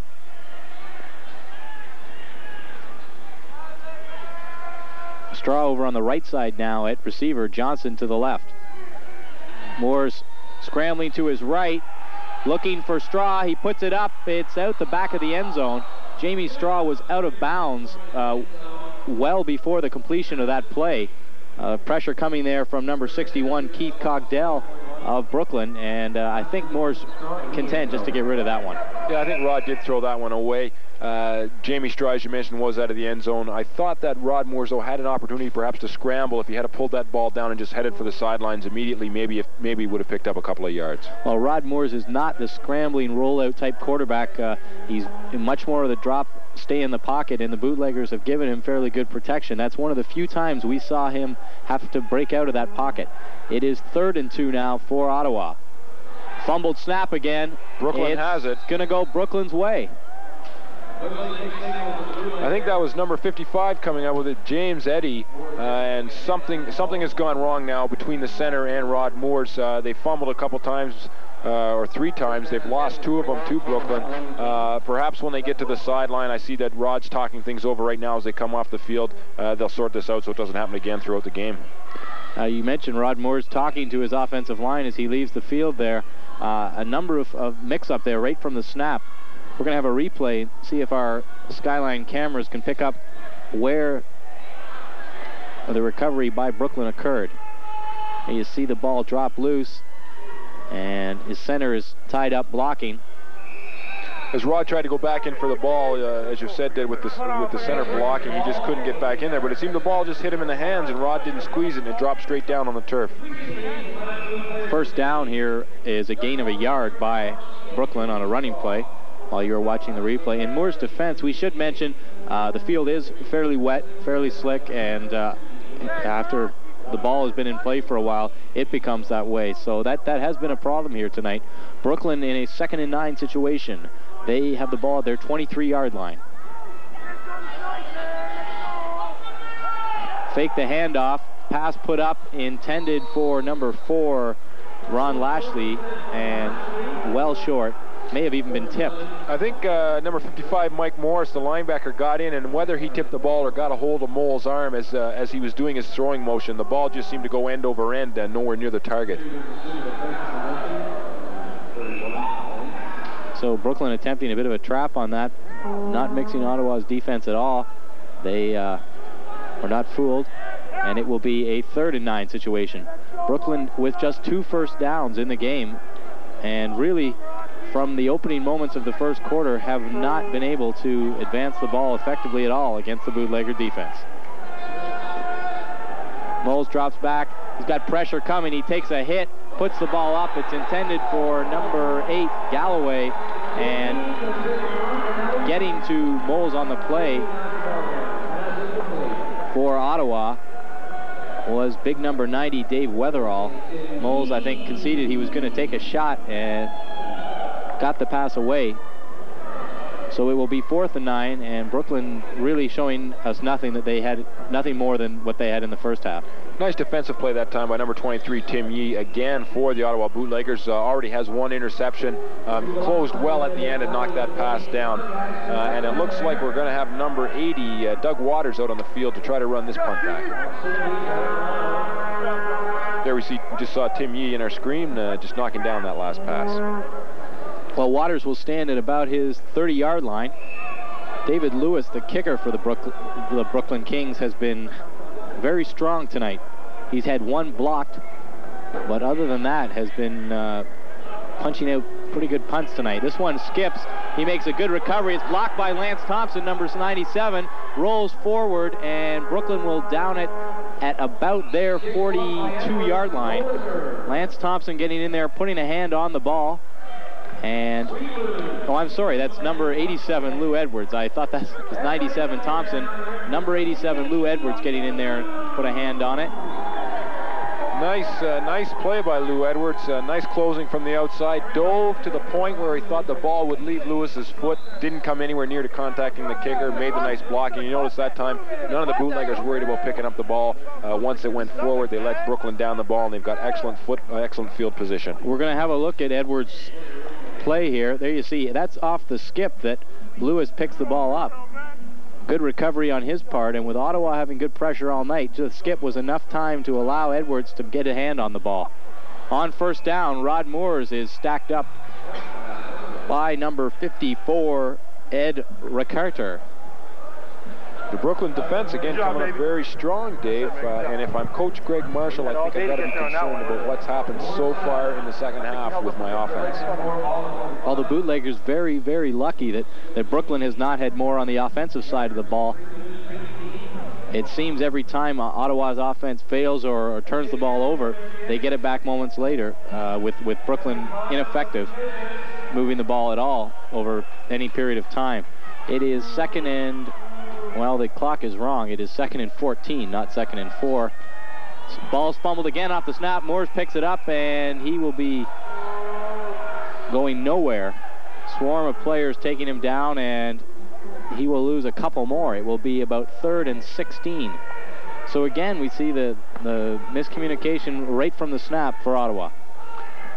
Not a good play, Dave. Rod Moores, again, whether the ball is wet or he's pulling out early or there's a delayed snap count or who knows what's going on, but I think it's something that has to be rectified, because when it happens, you effectively lose a play, and the bootleggers are taking themselves out of potentially good drives. As you mentioned, it is giving away downs. The bootleggers in a 3rd and 16 situation here. Definite passing situation. Jamie Straw goes out to the right, Chris Johnson to the left. Go, CJ! Two players in the backfield. Moores drops straight back. He's got pressure again, and making the tackle, number 91, Anthony Sarkey for Brooklyn. He was the second player to get to Moores, and Moores leaves the field after a very, very futile offensive series for Ottawa. Excellent pressure that time by the Brooklyn Kings. They came in very strong. They had two big guys coming in against the bootlegger backs, and they overpowered him, and they got to Rod Moores and took him down for the sack. So with 4th and 25, Ottawa will kick from about their 30-yard line. Mark Titley, I'm sorry, lands the kick at about the Brooklyn 30. It will bounce there, taken. Now we've got Ottawa indicating a turnover. We'll wait for an indication from the officials. Certainly a bad play that time by the Brooklyn Kings. Dave, the receiver just should have let it stop and let Ottawa down the ball. It may have rolled a bit more and then just start from there. Well, it was maybe the type of play you try in the CFL, but with 4 or 5 bootleggers standing around the ball and the ball nearing the end of its momentum, the player attempted to make a run of it, and it looks like he did not turn the ball over. We've seen no indication that it is Ottawa football. The defense is taking the field, so Brooklyn will retain possession or take over at about their own 30-yard line. Well, that's number 4, Ron Lashley, and I don't think the Brooklyn Kings can afford to lose him, because they lost number 33, Billy Hicks, very early in the game, and Ashley had moved in from wide receiver to tailback to take his spot, and with only 25 or 26 players on the field tonight, I don't think they're very deep at any spot. Well, Lashley has lined up at fullback, lined up at wide receiver, playing some special teams, so yeah, it's a very integral part of this Brooklyn team tonight. Brooklyn will be first down at their 30-yard line.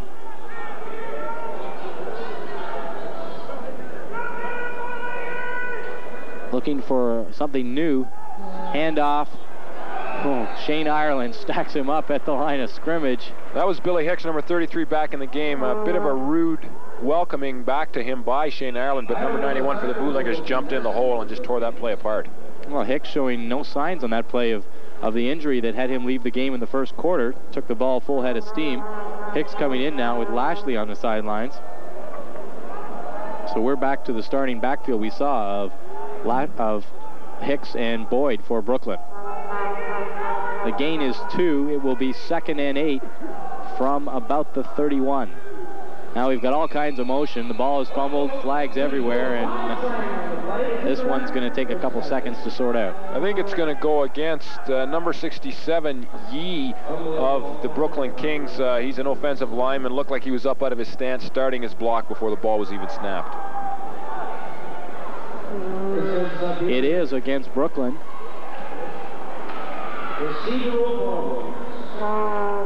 Illegal procedure against Brooklyn. That will march the ball back to near the 25-yard line and create a 2nd and 13 situation for Bubba Moles and the Brooklyn Kings.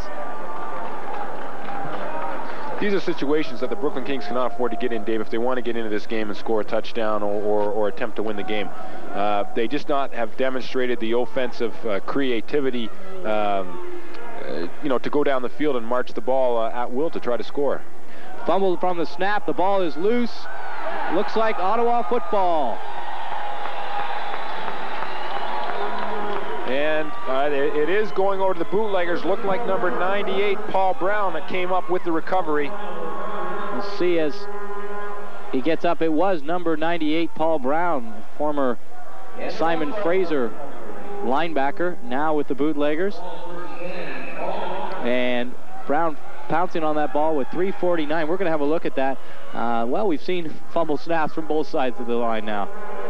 Here we see as Moles gets ready to take the ball. It just hits him in the hands, pops down, lays loose for a while with all the linemen milling about, trying to set up their blocks. And then Brown, you see, diving in there, beats the Kings player to the ball and comes up with a recovery. On first down, carry is to about the 21-yard line of Brooklyn. Domery Roberson, the ball carrier. Ottawa will be in a 2nd and 5 situation. Now these ground plays, Dave, where they come up with the 5 yards on the first down, Coach Greg Marshall's got to be satisfied with that. Now, Rod Moores, being the excellent quarterback that he is, has got some flexibility. He can pass the ball, they can run the ball again, and they don't have to keep forcing, forcing some sort of play they don't want to. Roberson and Hunt line up in the eye in the Ottawa backfield. Moores gives to Roberson. He's taken down immediately, maybe the line of scrimmage. James Eddy, number 55, coming in with the tackle there, and he wrapped Domery up right away as soon as he got the ball. Roberson will come out, and number 35, Steve Powell, comes in for Ottawa. Looks like Domery's right arm's dangling a bit, and he's got some extra padding on his forearm, so I don't know if he's got some sort of arm or shoulder injury. He appears to be going right to the bench as he hits the sidelines in a fair amount of pain. 2:22 remaining in the third quarter. 3rd and 5. Moores drops back, looks for Danny Massey, hits him, and Massey will get to about the 12-yard line. He's going to be pretty close to a first down, and yes, they have signaled that it is a first down.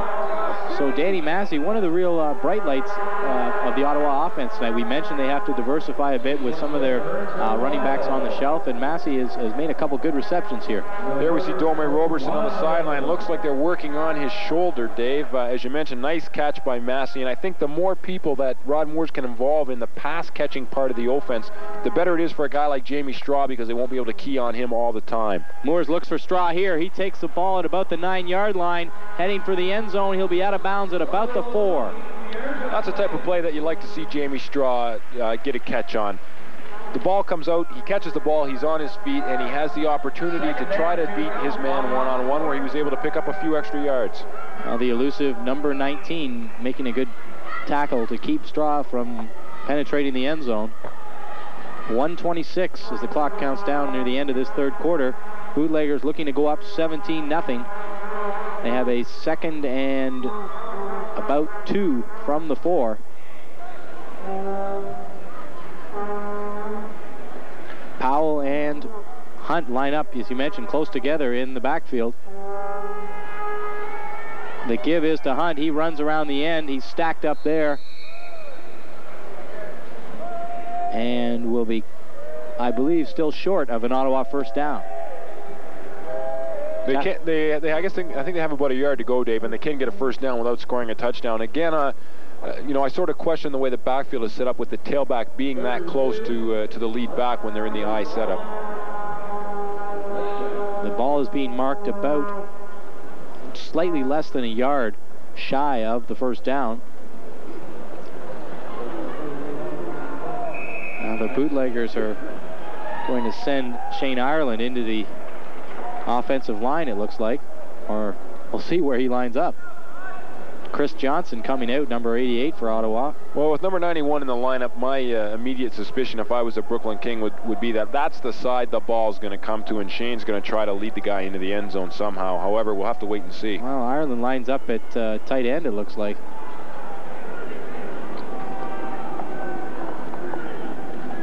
The handoff is to Powell. He plows away from Ireland on the left side. And we'll see where they spot it. Looked like a bit of a trick play by the Bootleggers that time, Dave, with Shane Ireland in, lining up on the tight end side of the ball. The Bootleggers attempted to go to the weak side, so to speak. However, Brooklyn read it quite well, and again, number 55 coming in to make the play there was James Eddy. Well, there goes the referee's whistle to indicate the end of the third quarter. We'll move down to the other end of the field, and we will take a break on Bootlegger football on Skyline 22.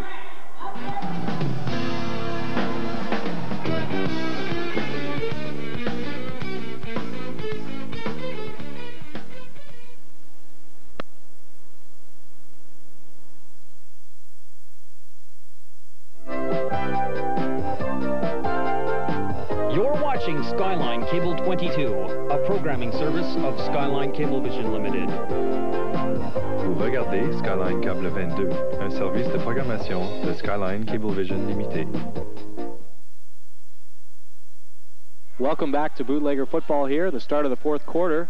Ottawa on the doorstep of the Brooklyn Kings here. They have the ball, 4th and a yard from the 3-yard line. They lead in the game 10-0, trying to increase that lead.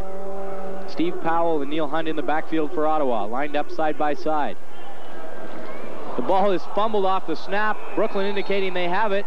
It is Brooklyn Kings football. Ottawa turning the ball over yet again off the snap, and Kevin, that we really had no idea what a problem that was going to be tonight.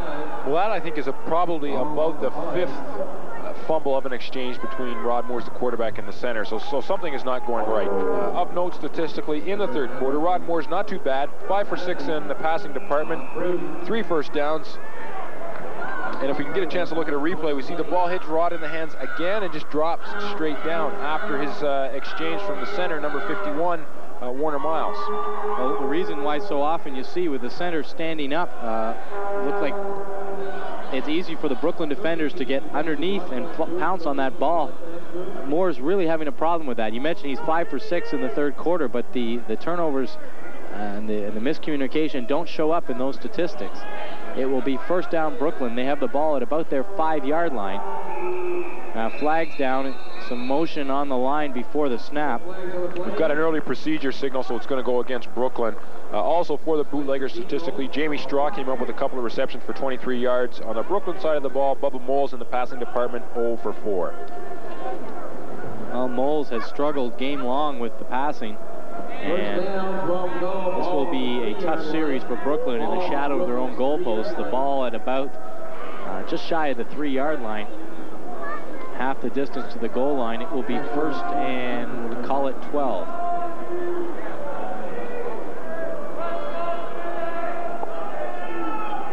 Hicks and Boyd in the backfield for Brooklyn. Quick pass attempted there. Nowhere near the intended receiver, Ron Lashley. Lashley, who left the game in the last Brooklyn series, back in there at wide receiver on the left side. Good rush that time by number 91, Shane Ireland. Just after Bubba Moles let the ball go, Ireland wrapped him up and just slammed him into the turf. It will be 2nd and 12 for Brooklyn. This is a tough situation because with the 5-yard end zones, should Brooklyn approach a 4th down situation, they have got all of about 7 yards to snap the ball, which really seems unfair because the minimum you should have is 10. And I think would almost for sure make it a safety situation where Brooklyn would have to step out of the back of the end zone and kick the ball off to Ottawa. Well, I think that would, that would be the common sense play for the Brooklyn Kings to do, Dave. I mean, Lewis is not a bad punter, as we've seen through the game, when he has time to punt. And Ottawa's been putting such an incredible rush on him all game. You can bet that with 7 yards or less between them and the back of the end zone, they'll be all over that guy. Well, we don't know whether he can one-step punt or not, but I think regardless, when you cut the distance down in half of where a guy is kicking from in relation to the line, that's as I say, it almost seems unfair. Once again, the bootlegger defense, though, standing up strong, holding the tide back or keeping the other team at bay until the offense can get itself on track. And I think what people have to note is we've started the fourth quarter. The Ottawa Bootleggers have 8 first downs to this juncture in the game. Well, Ottawa sputtered through most of the first half offensively. Their only major coming on a Jamie Straw 80-yard punt return. Moles looks here to his left, throws it right into the arms of number 55, Mike Morris, and Morris slams the turf in disgust that he gave up an opportunity for 7 points. It's quite unbelievable. I mean, that pass certainly was going to be short of the receiver. Mike Morse in the perfect spot to pick it off. And I think what people have to note is one thing we just talked about with the short end zone. The referee was right at the back of the end zone watching Bubba Moles to make sure that he did not step out of bounds to pass that ball. Well, Moles, not much room to negotiate back there. He let the pass go fairly quickly, but not really in the direction he should have. Bit of confusion by Brooklyn. They seem to be short a player. Bubba Moles doing the smart thing. They're in a bad position. Called a timeout. Let's get it sorted out. Are we going to give up the safety here, give up the 2 points, and at least let Lewis have a kick at it so we end up in better field position? Going over to consult with the head coach is Moles. And really a bit of a test for the Ottawa offense tonight. Brooklyn's defense has been fairly challenging, but really it's tough to say that they've had much of a challenge on defense. Really, Brooklyn, the diversity of the type of plays they've run, Ottawa's been able to key on the run because when Brooklyn has passed, it's been almost completely ineffective. There we see the Ottawa coaching staff, Rick Silvietta, the linebacker coach, talking to number 58, Tim McGowan, and number 37, John Lamont, sorting out what the defense is going to do on this play.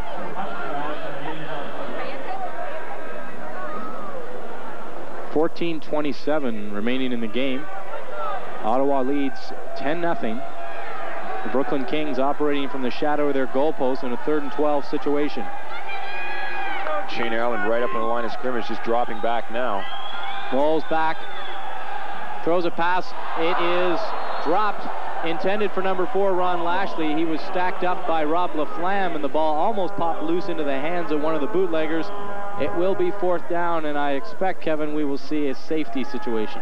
Shane Ireland, the guy there, when Lashley went to make the grab, it bounced off his hands. Shane Ireland dropping back in coverage, had it pop right to him, but wasn't able to wrap it up. Excellent defense, though, by the bootleggers.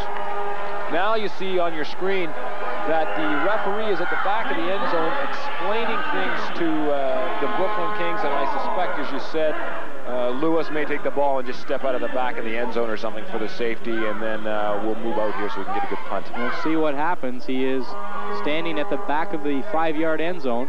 He's going to try a quick kick and does a great job of it. Jamie Straw will take the ball at the 45-yard line. He heads to the sidelines into about the 35, where he's hit there by number 8, David Galloway, and great one-step kick by David Lewis. It is not a bad return by Jamie Straw. Comes up a bit on the limp. Downfield for the Brooklyn Kings, number 44, Kenny Bond. An excellent kick by Lewis. One step, got a nice spiral kick and got some good distance. Probably put that ball almost 50 yards in the air. So a broadcaster, at least one broadcaster, underestimating the ability of the Brooklyn kicker, and Ottawa will take over at the 34-yard line. Well, Dave, that shows why we're not coaching. Handoff, draw play goes to number 33, Roberson. He takes the ball to about the 30-yard line. In at quarterback for Ottawa, number 7, Andy McAvoy. And this is a little uncharacteristic to see Moores out of the game while it's still close. Yes, we just had an offside call against the Brooklyn Kings. I know that Coach Greg Marshall would like to get Andy playing time in each game, and that's very good in case Rod Moores goes down somewhere down the road. Unfortunately, leading by only 10 points, this game is not out of reach for the Bootleggers to be doing this sort of thing. I wonder if Marshall just figures that with the snaps, we've watched the fumbles that Moores has made from the snap, and most of them have been right in his hands, whether he just figures tonight Moore's head is not in the game and he's going to give McAvoy a shot at it. Well, that could be, and Andy has played well in the games that he's been in. It's a 1st and 5 situation for Ottawa because of the offside on Brooklyn.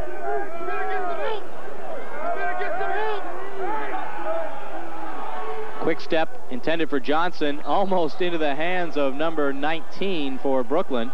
And a fairly dangerous play. McAvoy quick stepping, but throwing over the head of Johnson.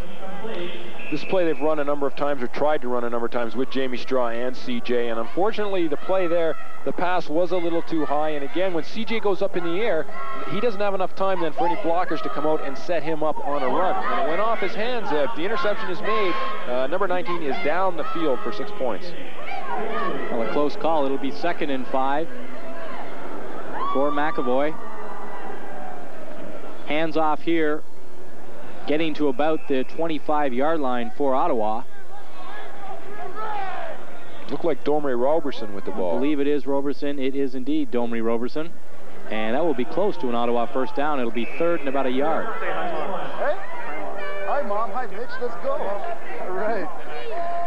Roberson has had a fairly good game on the running game. He and Neil Hunt have had the majority of the success for Ottawa. Running game vastly improved in the second half.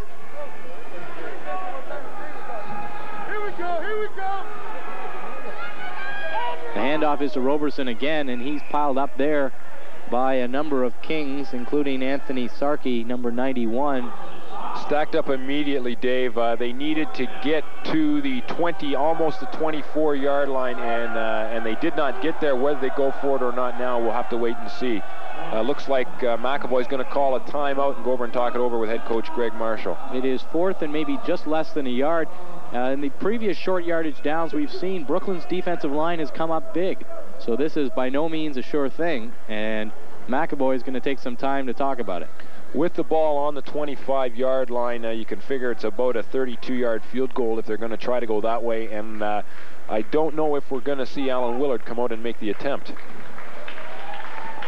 The way they're talking it over on the sidelines, looks like Greg Marshall is giving instructions to Andy McAvoy, and they're probably going to go for it.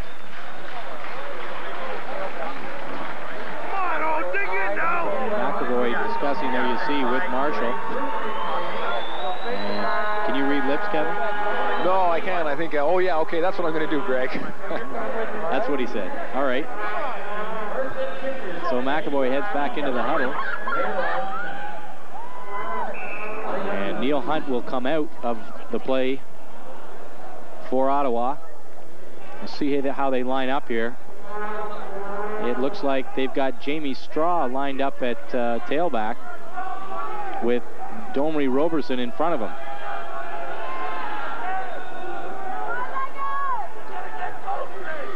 The give is a pitch to Straw. He's going to try to run around the end. And it looks like he came up short. Now we've got a flag down. I'm not sure what that's for, but Jamie Straw was taken down a good 2 yards in front of that first down marker. They went with an option play. The tackle came from the Brooklyn Kings defender. Looked like he got him around the head. Wouldn't be a bit surprised if it was some sort of unsportsmanlike call or a face masking penalty. Ottawa indicating the penalty is against Brooklyn. A bit of a giveaway on that with Straw lining up at the tail, unlike he has all night. Maybe a little easy to read. Jamie Straw, when he's not the easiest player to hide on the field, so when you line him up at a new position, the defense is going to take note. You are right, Kevin. The penalty is face mask against Brooklyn.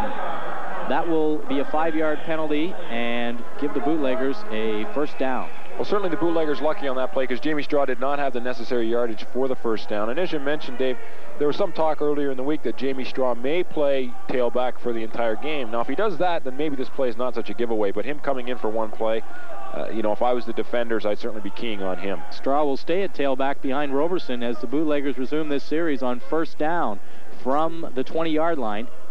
McAvoy gives to Straw, gets past one tackler, approaches the line of scrimmage. He's stacked up there.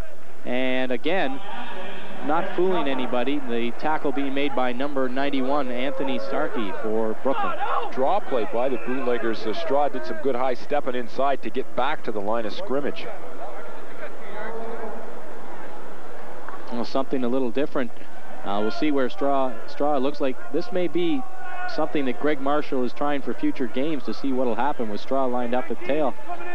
Johnson and Doug Waters are the wide receivers. Andy McAvoy directing some traffic out there. I think he's got to hurry to get the play off. Fakes the handoff, now rolling to his left. He's got some pressure. He puts the ball up. It's intended for Johnson at the end zone. Knocked away by number 19. Well, Chris Johnson did well to break that play up. Andy McAvoy rolling out to his left, being a right-handed quarterback, had to basically turn his body around again to throw the ball downfield, lobbed it up into the air. Lucky that there wasn't an interception by the Brooklyn Kings. Well, really, when he let the ball up, Johnson was standing on the goal line, not really running any sort of pattern. As you mentioned, Kevin, fortunate there was not an interception on that play. 11:04 remaining in the game. Ottawa 10, Brooklyn nothing. They have the ball. 3rd and 10 from the Brooklyn 20-yard line. McAvoy drops back, looking to his right. Throws, intended for Waters. It's tipped away. Good defensive play for Brooklyn by number 41, Mark Stay. And that ball actually hung up in the air long enough. There was a chance for an interception. Falling harmlessly to the turf. It will be 4th down, Ottawa. Looked like the pass was just slightly behind Doug Waters. Doug had to basically try to turn around and take it in behind him. And as soon as he got hit, the ball popped up in the air. And as you said, very close to being intercepted.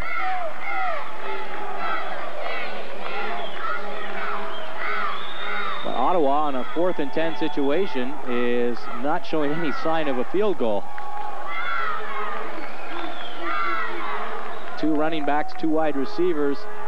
McAvoy drops back, looking at Waters, throws, knocked away by number 7, Craig Penson, and an unsuccessful 4th down attempt by Ottawa. I don't know whether they were trying to catch Brooklyn off guard. They lined up in a pretty quick manner, and McAvoy seemed to be looking right at Waters the entire play from the snap of the ball, giving Penson lots of time to move in and knock it away. The Kings will take over at their 20-yard line. I think that's a message from Greg Marshall to the team. You know, he said, well, we're going to stay out here and we're going to try it anyway just to see how it goes. Some things have not gone as well, I think, as he would have liked so far during the game. If this game should finish this way, I'd be interested in knowing when the last time the Bootleggers were held to less than 2 touchdowns. Some motion on the line, no flags down.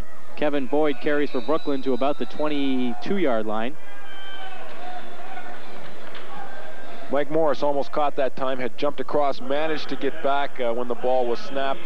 Kevin Boyd, I think so far, Dave, has been underused in this game. In the first quarter, he managed to rip off a couple of gains inside, and I think they should have stayed more with him.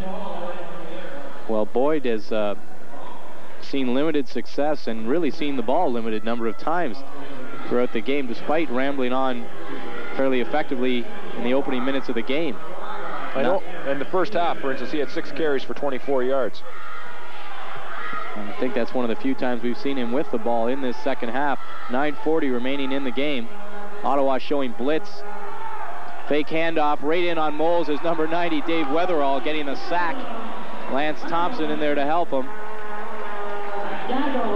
Looked like John Lamont, number 37, in there too. Bubba's still on the ground. Looks like he's getting up slowly now. Play really never had a chance. Lamont coming up from his safety position to help out the linebackers, and that will put Brooklyn in a 3rd and 13 situation.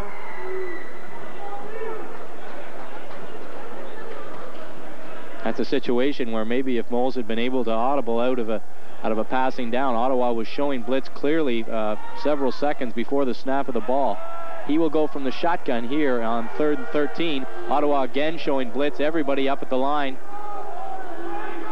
The snap is high. Moles gets it, turns around, throws, intended for nobody.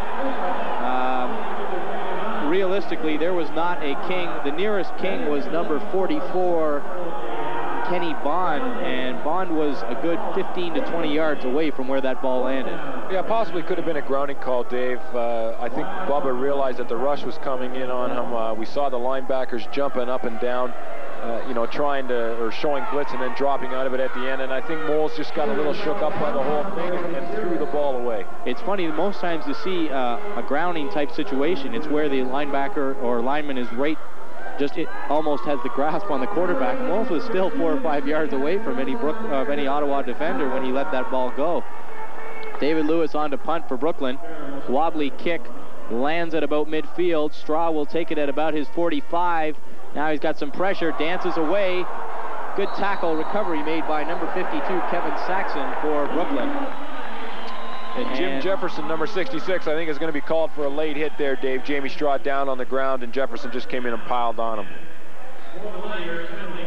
Getting back to Bubba Moles, he now in the second half 0 for 8 on passing attempts. Well, not a good day for Bubba. He's 2 for 19 for 25 yards with 2 interceptions. Or maybe Bubba and Pablo Ortiz could become pen pals or something. That's right, and this week, Dave, we can't say that Bubba knows football. No, we can't.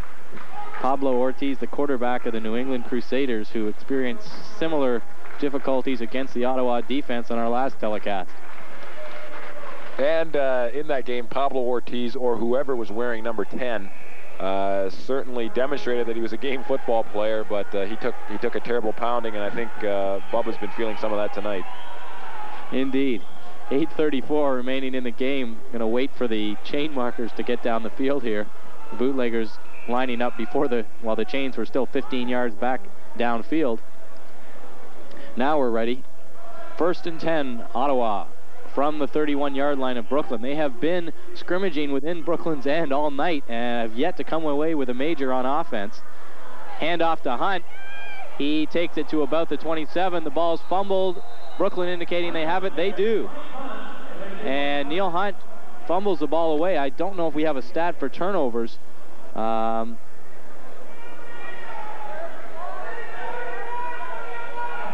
Certainly it's got to be discouraging, Dave. Neil had ripped off a pretty good gain there, and then he gets hit and the ball pops loose. That is the 4th turnover of the second half for Ottawa. So as I mentioned, Ottawa scrimmaging from within Brooklyn's territory most of the second half, but not being able to hold on to the ball long enough to get it into the end zone. The Kings will scrimmage from their 28-yard line. Well, with 4 turnovers in the second half and 3 in the first half, Dave, that's 7 in the game so far for the Ottawa Bootleggers. 8 minutes and 5 seconds to go in the 4th quarter. And again, when's the last time that the Bootleggers had 7 turnovers in one game? Well, I think wet conditions or not, it is not raining. It has not rained since minutes into the first quarter. Bubba Moles back on 1st down, puts up a wobbly pass. Down goes number 44, Kenny Bond, who the pass was intended for, and Moles make him 0 for 9 in the second half. Actually, Dave, that was number 8, Dave Galloway, who's in at the quarterback now. Bubba over on the bench, I still think probably a bit shook up from the last series when he was mauled by the Ottawa defense. Okay, number 8, Galloway in at quarterback. We'll leave Moles at 0 for 8 and make Galloway 0 for 1.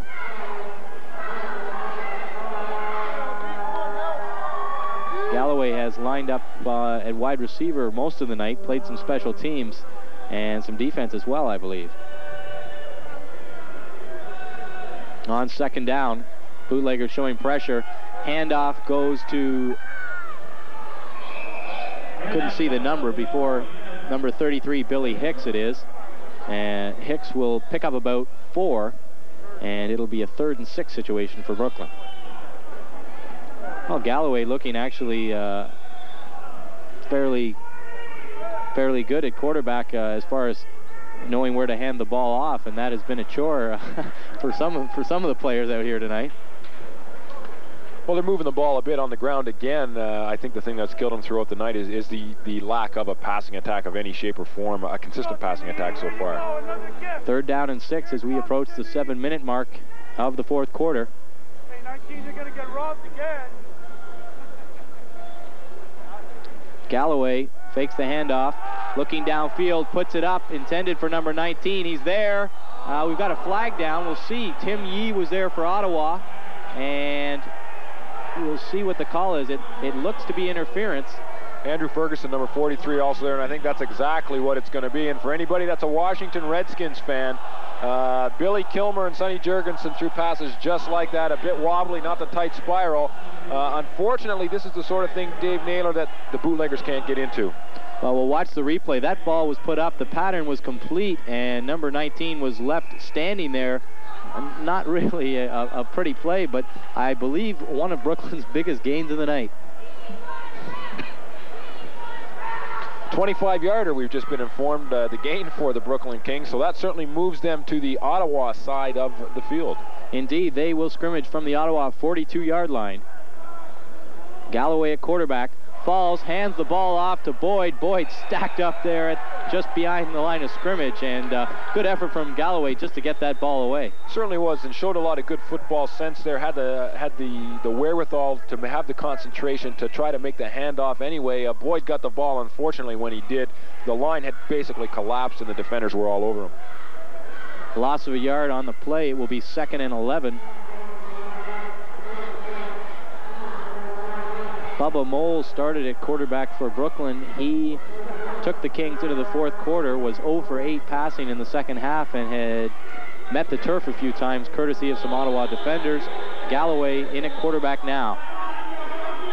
Hicks lines up in the eye behind Kevin Boyd.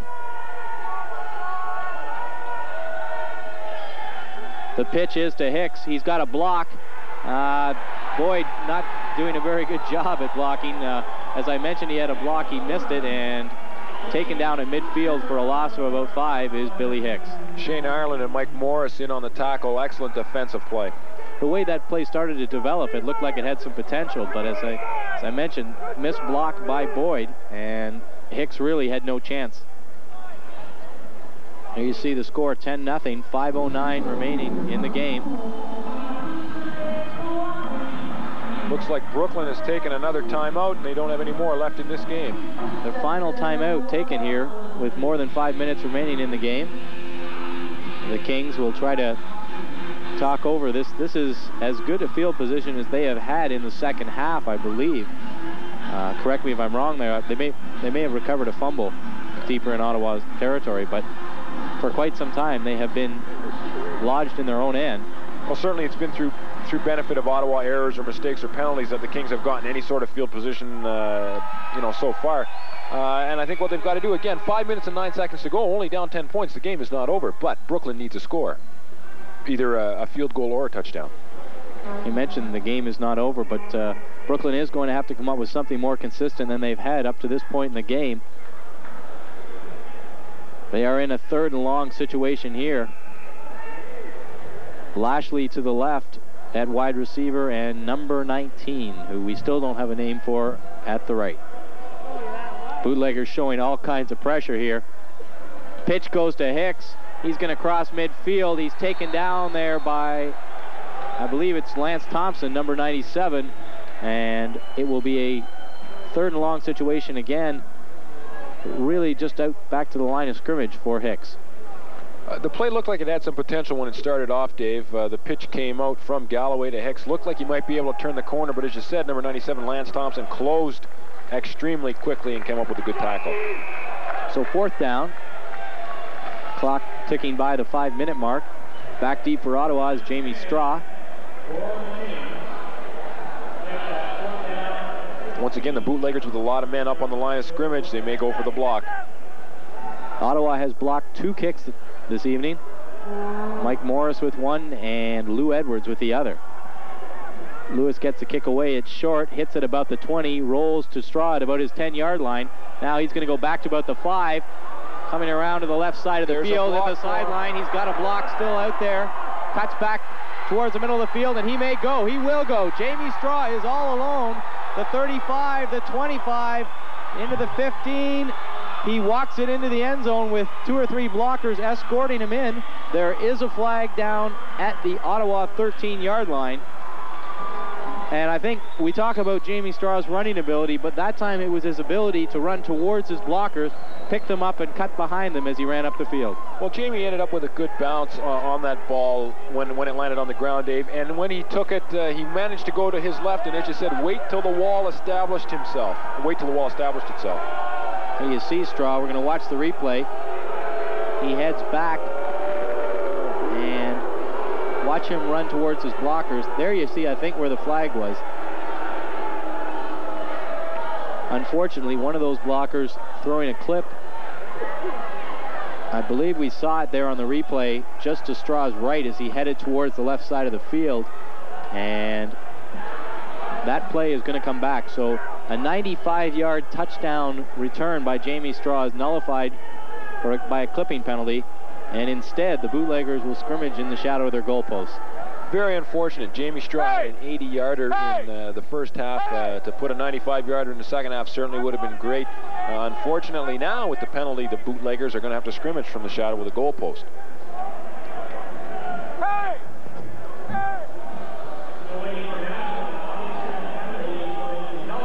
We're going to have a look at what looks to be the penalty here. We haven't had an official word.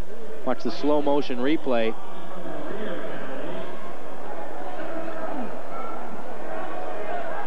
Watch the block on number 3 there, coming from, I'm trying to tell which bootlegger it is, number 52 for Ottawa. That is Lauren Waters. Yeah, it just looked like he pushed the punter slightly from behind. And that was enough to nullify Jamie Straw's return. Good isolation from our Skyline camera crew here tonight. Picking up that penalty, and we still are waiting for an official signal. It is clipping against Ottawa, and we still haven't had the ball placed. Well, they're backed up almost to their own goal line now, Dave, and Andy McAvoy is going to have to come up with some good plays to move them into some kind of position to get down the field with only 4 minutes and 18 seconds to go. If the Brooklyn defense comes up big and it's 3 plays and out for Ottawa, then Brooklyn gets another shot at it. Well, with 7 turnovers in the game, Ottawa not in a position where they could afford to give one up now. Scrimmaging from their 1-yard line, up just by 10 points. It is definitely a dangerous situation. You see Greg Marshall talking over with the referees, trying to get some sort of indicator of what's exactly going on that last play and why Ottawa is scrimmaging from the 1.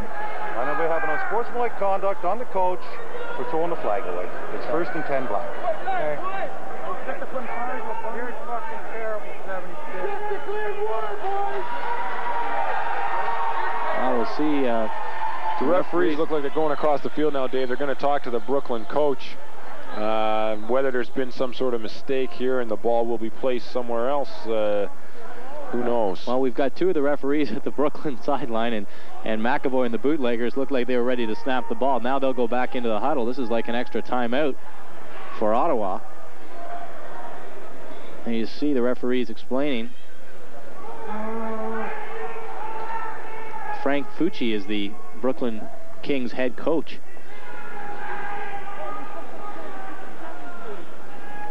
Nodding his head, so he must understand what's going on. Which is more than we can say for ourselves. With 4:18 remaining, the Bootleggers will scrimmage from the 1-yard line. Both coaches apparently satisfied with the referee's ruling. And McAvoy with Powell and Roberson in the backfield will take the snap standing on his goal line. Brooklyn showing pressure at the line. McAvoy on a quarterback sneak rolls outside and, well... just gets outside his goal line, Dave. Almost wrapped up for a safety that time by number 48, David Laguerre.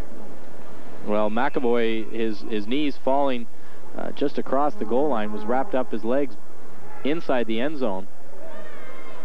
So he really didn't fool anybody on that play. It will be 2nd and 10. They mark the ball. The ball now just sitting just over the goal line for Ottawa.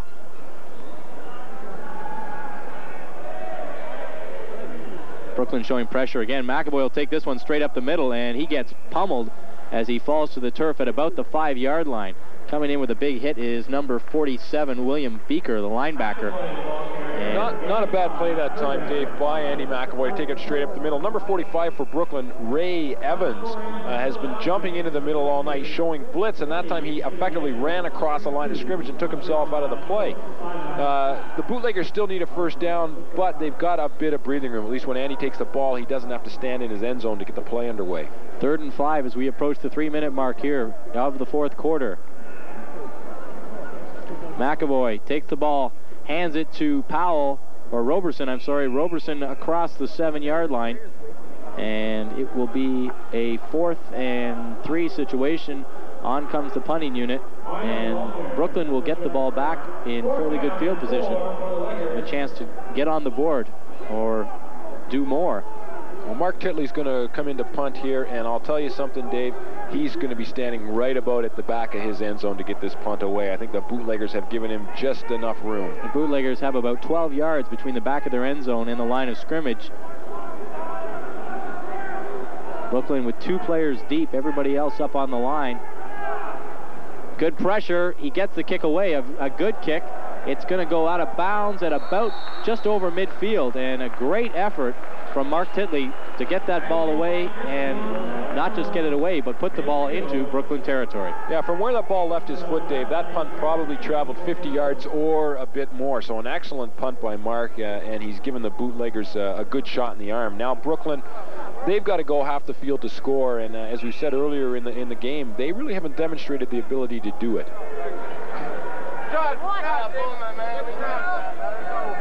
The Kings will see who they have at quarterback. I can't spot from the huddle here who it is. Galloway had come in replace of Bubba Moles. It is Galloway remaining at quarterback, with Hicks and Boyd in the backfield. The handoff is fake to Hicks. Galloway tries to take it himself and stumbles back to about the line of scrimmage. I think on that play you see, Dave, where you don't really have the regular quarterback in, or you don't have a guy that plays quarterback in at the position. If Galloway's standing in his position to take the snap, he looks across the line of scrimmage. The only person in the middle is Shane Ireland. And Shane had jumped up and then jumped back. He, I think if the regular quarterback had been in there, he would have audibled the play and tried to get a quick hitter up the middle. There is a Brooklyn player down on the field. We will have a official's timeout as the couple members of the Brooklyn coaching staff make their way to, it is about at the 42-yard line. I can't see who it is that's down. We are at the 2-minute warning.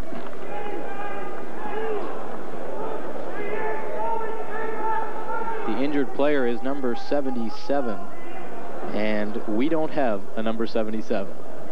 So who knows, Dave? Who knows? It could be one of the assistant coaches. They've got enough listed there. Oh, sorry. I've just been informed. It's Elvis. Elvis is now leaving the field.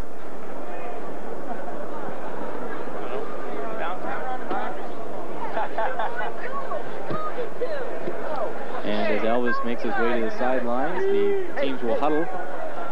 2 minutes exactly remaining in the game.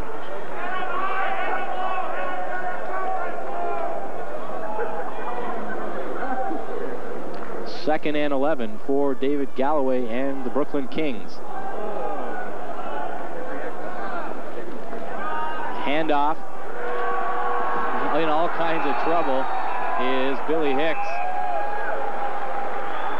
Hicks falling to about his 40-yard line, loses about 7 yards on the play.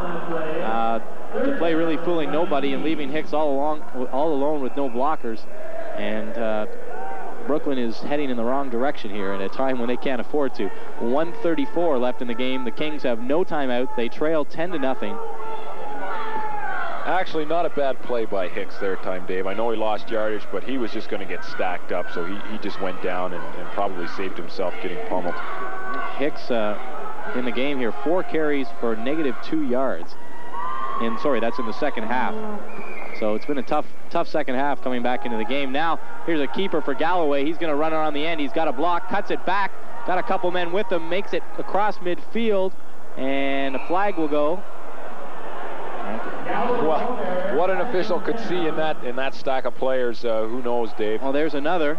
There has, without exaggerating, there have to be about 17 players in that pileup, and 2 flags come out of it.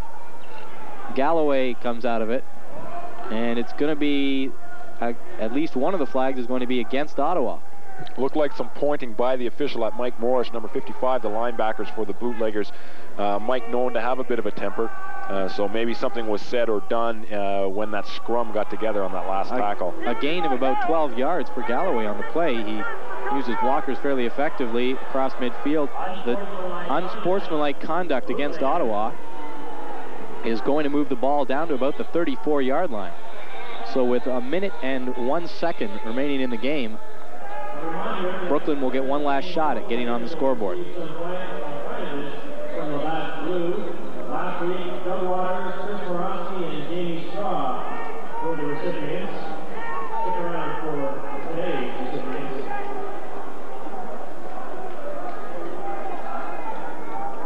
From the 35-yard line, Galloway takes the snap, heads straight back, looks to his left, scrambles left, now steps up, gonna run it.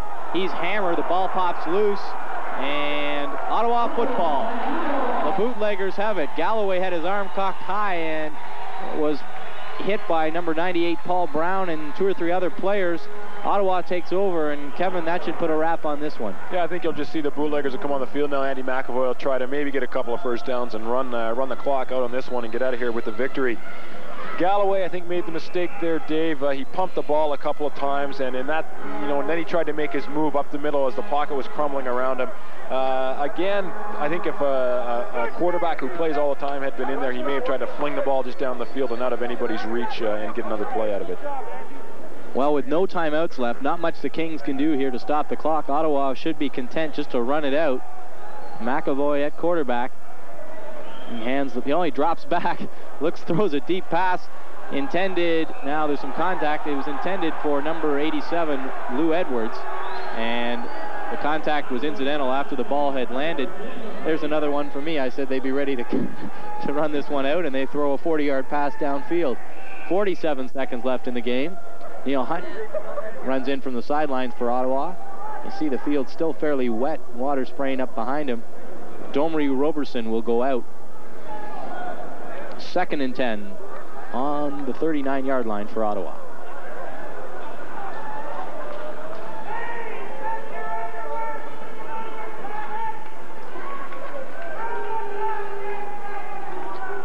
Brooklyn showing some movement at the line and getting through there. McAvoy got rid of the ball in a hurry. Number 48, David Laguerre, getting his hands on McAvoy just after he released the ball. The gain is about 2. Not a bad selection, though, by Andy McAvoy and the Bootleggers that time. Again, Brooklyn showing some sort of blitz or a lot of movement with their linebackers very close to the line of scrimmage. Throw a quick hitter back up the middle and take the game. 3rd and 7, 17 seconds and counting remaining in the game. This could be the final play. McAvoy with 3 wide receivers lined up. Steve Powell, the only back. McAvoy keeps. He takes the ball back about a yard short of the line of scrimmage. The clock ticks down. There's the final second. And the Bootleggers win this one over the Brooklyn Kings by the final score of 10-0. It wasn't pretty, but the Bootleggers go to 5-0. I suppose that's the positive thing to take out of it, Dave. What Coach Greg Marshall can draw from this, I don't really know. Maybe that was the game plan, to keep trying to pound the ball inside to form that sort of or to try to get that sort of running game going. I don't know that either. Unfortunately, they didn't look impressive, although they came away with a win. Good job. Well, we'll have a look here at the second half stats compiled before us. Well, we can see Andy McAvoy, 5 attempts, 0 completions. Moores was 5 for 6 in the second half. Domri Roberson came up with 16 yards on 5 carries. Jamie Straw, 2 receptions for 23 yards. Turnovers, though, the Bootleggers came up with 4 in the second half, 7 in the game. Not very impressive. For the Brooklyn Kings, Moles, number 10 at quarterback, 0 for 8 in the second half. Number 8, Galloway at quarterback, 0 for 11. So basically, they only completed 2 passes the entire game. and so not that impressive. Rushing, Boyd came up with 3 yards on 1 carry. Receptions, they didn't have any, and they only had 1 turnover in the second half. A game that was filled with mistakes, Dave. Again, what Greg Marshall takes from this game on the positive aspects, I don't know. Well, in the second half, first downs, Ottawa with 4, Brooklyn with just 1, overall 9 and 4 respectively. So there really was not much offense in this game. And again, you know, what Greg Marshall can do, who knows? The Bootleggers are 5-0. Their next opponent at home will be on October the 7th when the Syracuse Express is in town. Well, that should be a good game. The Bootleggers and the Express go back a couple years to a great playoff match that the Bootleggers won narrowly. So we'll look forward to that game. Thanks for joining us on Skyline 22 Bootlegger Football. I'm Dave Naylor for Kevin Robinson. Thanks again.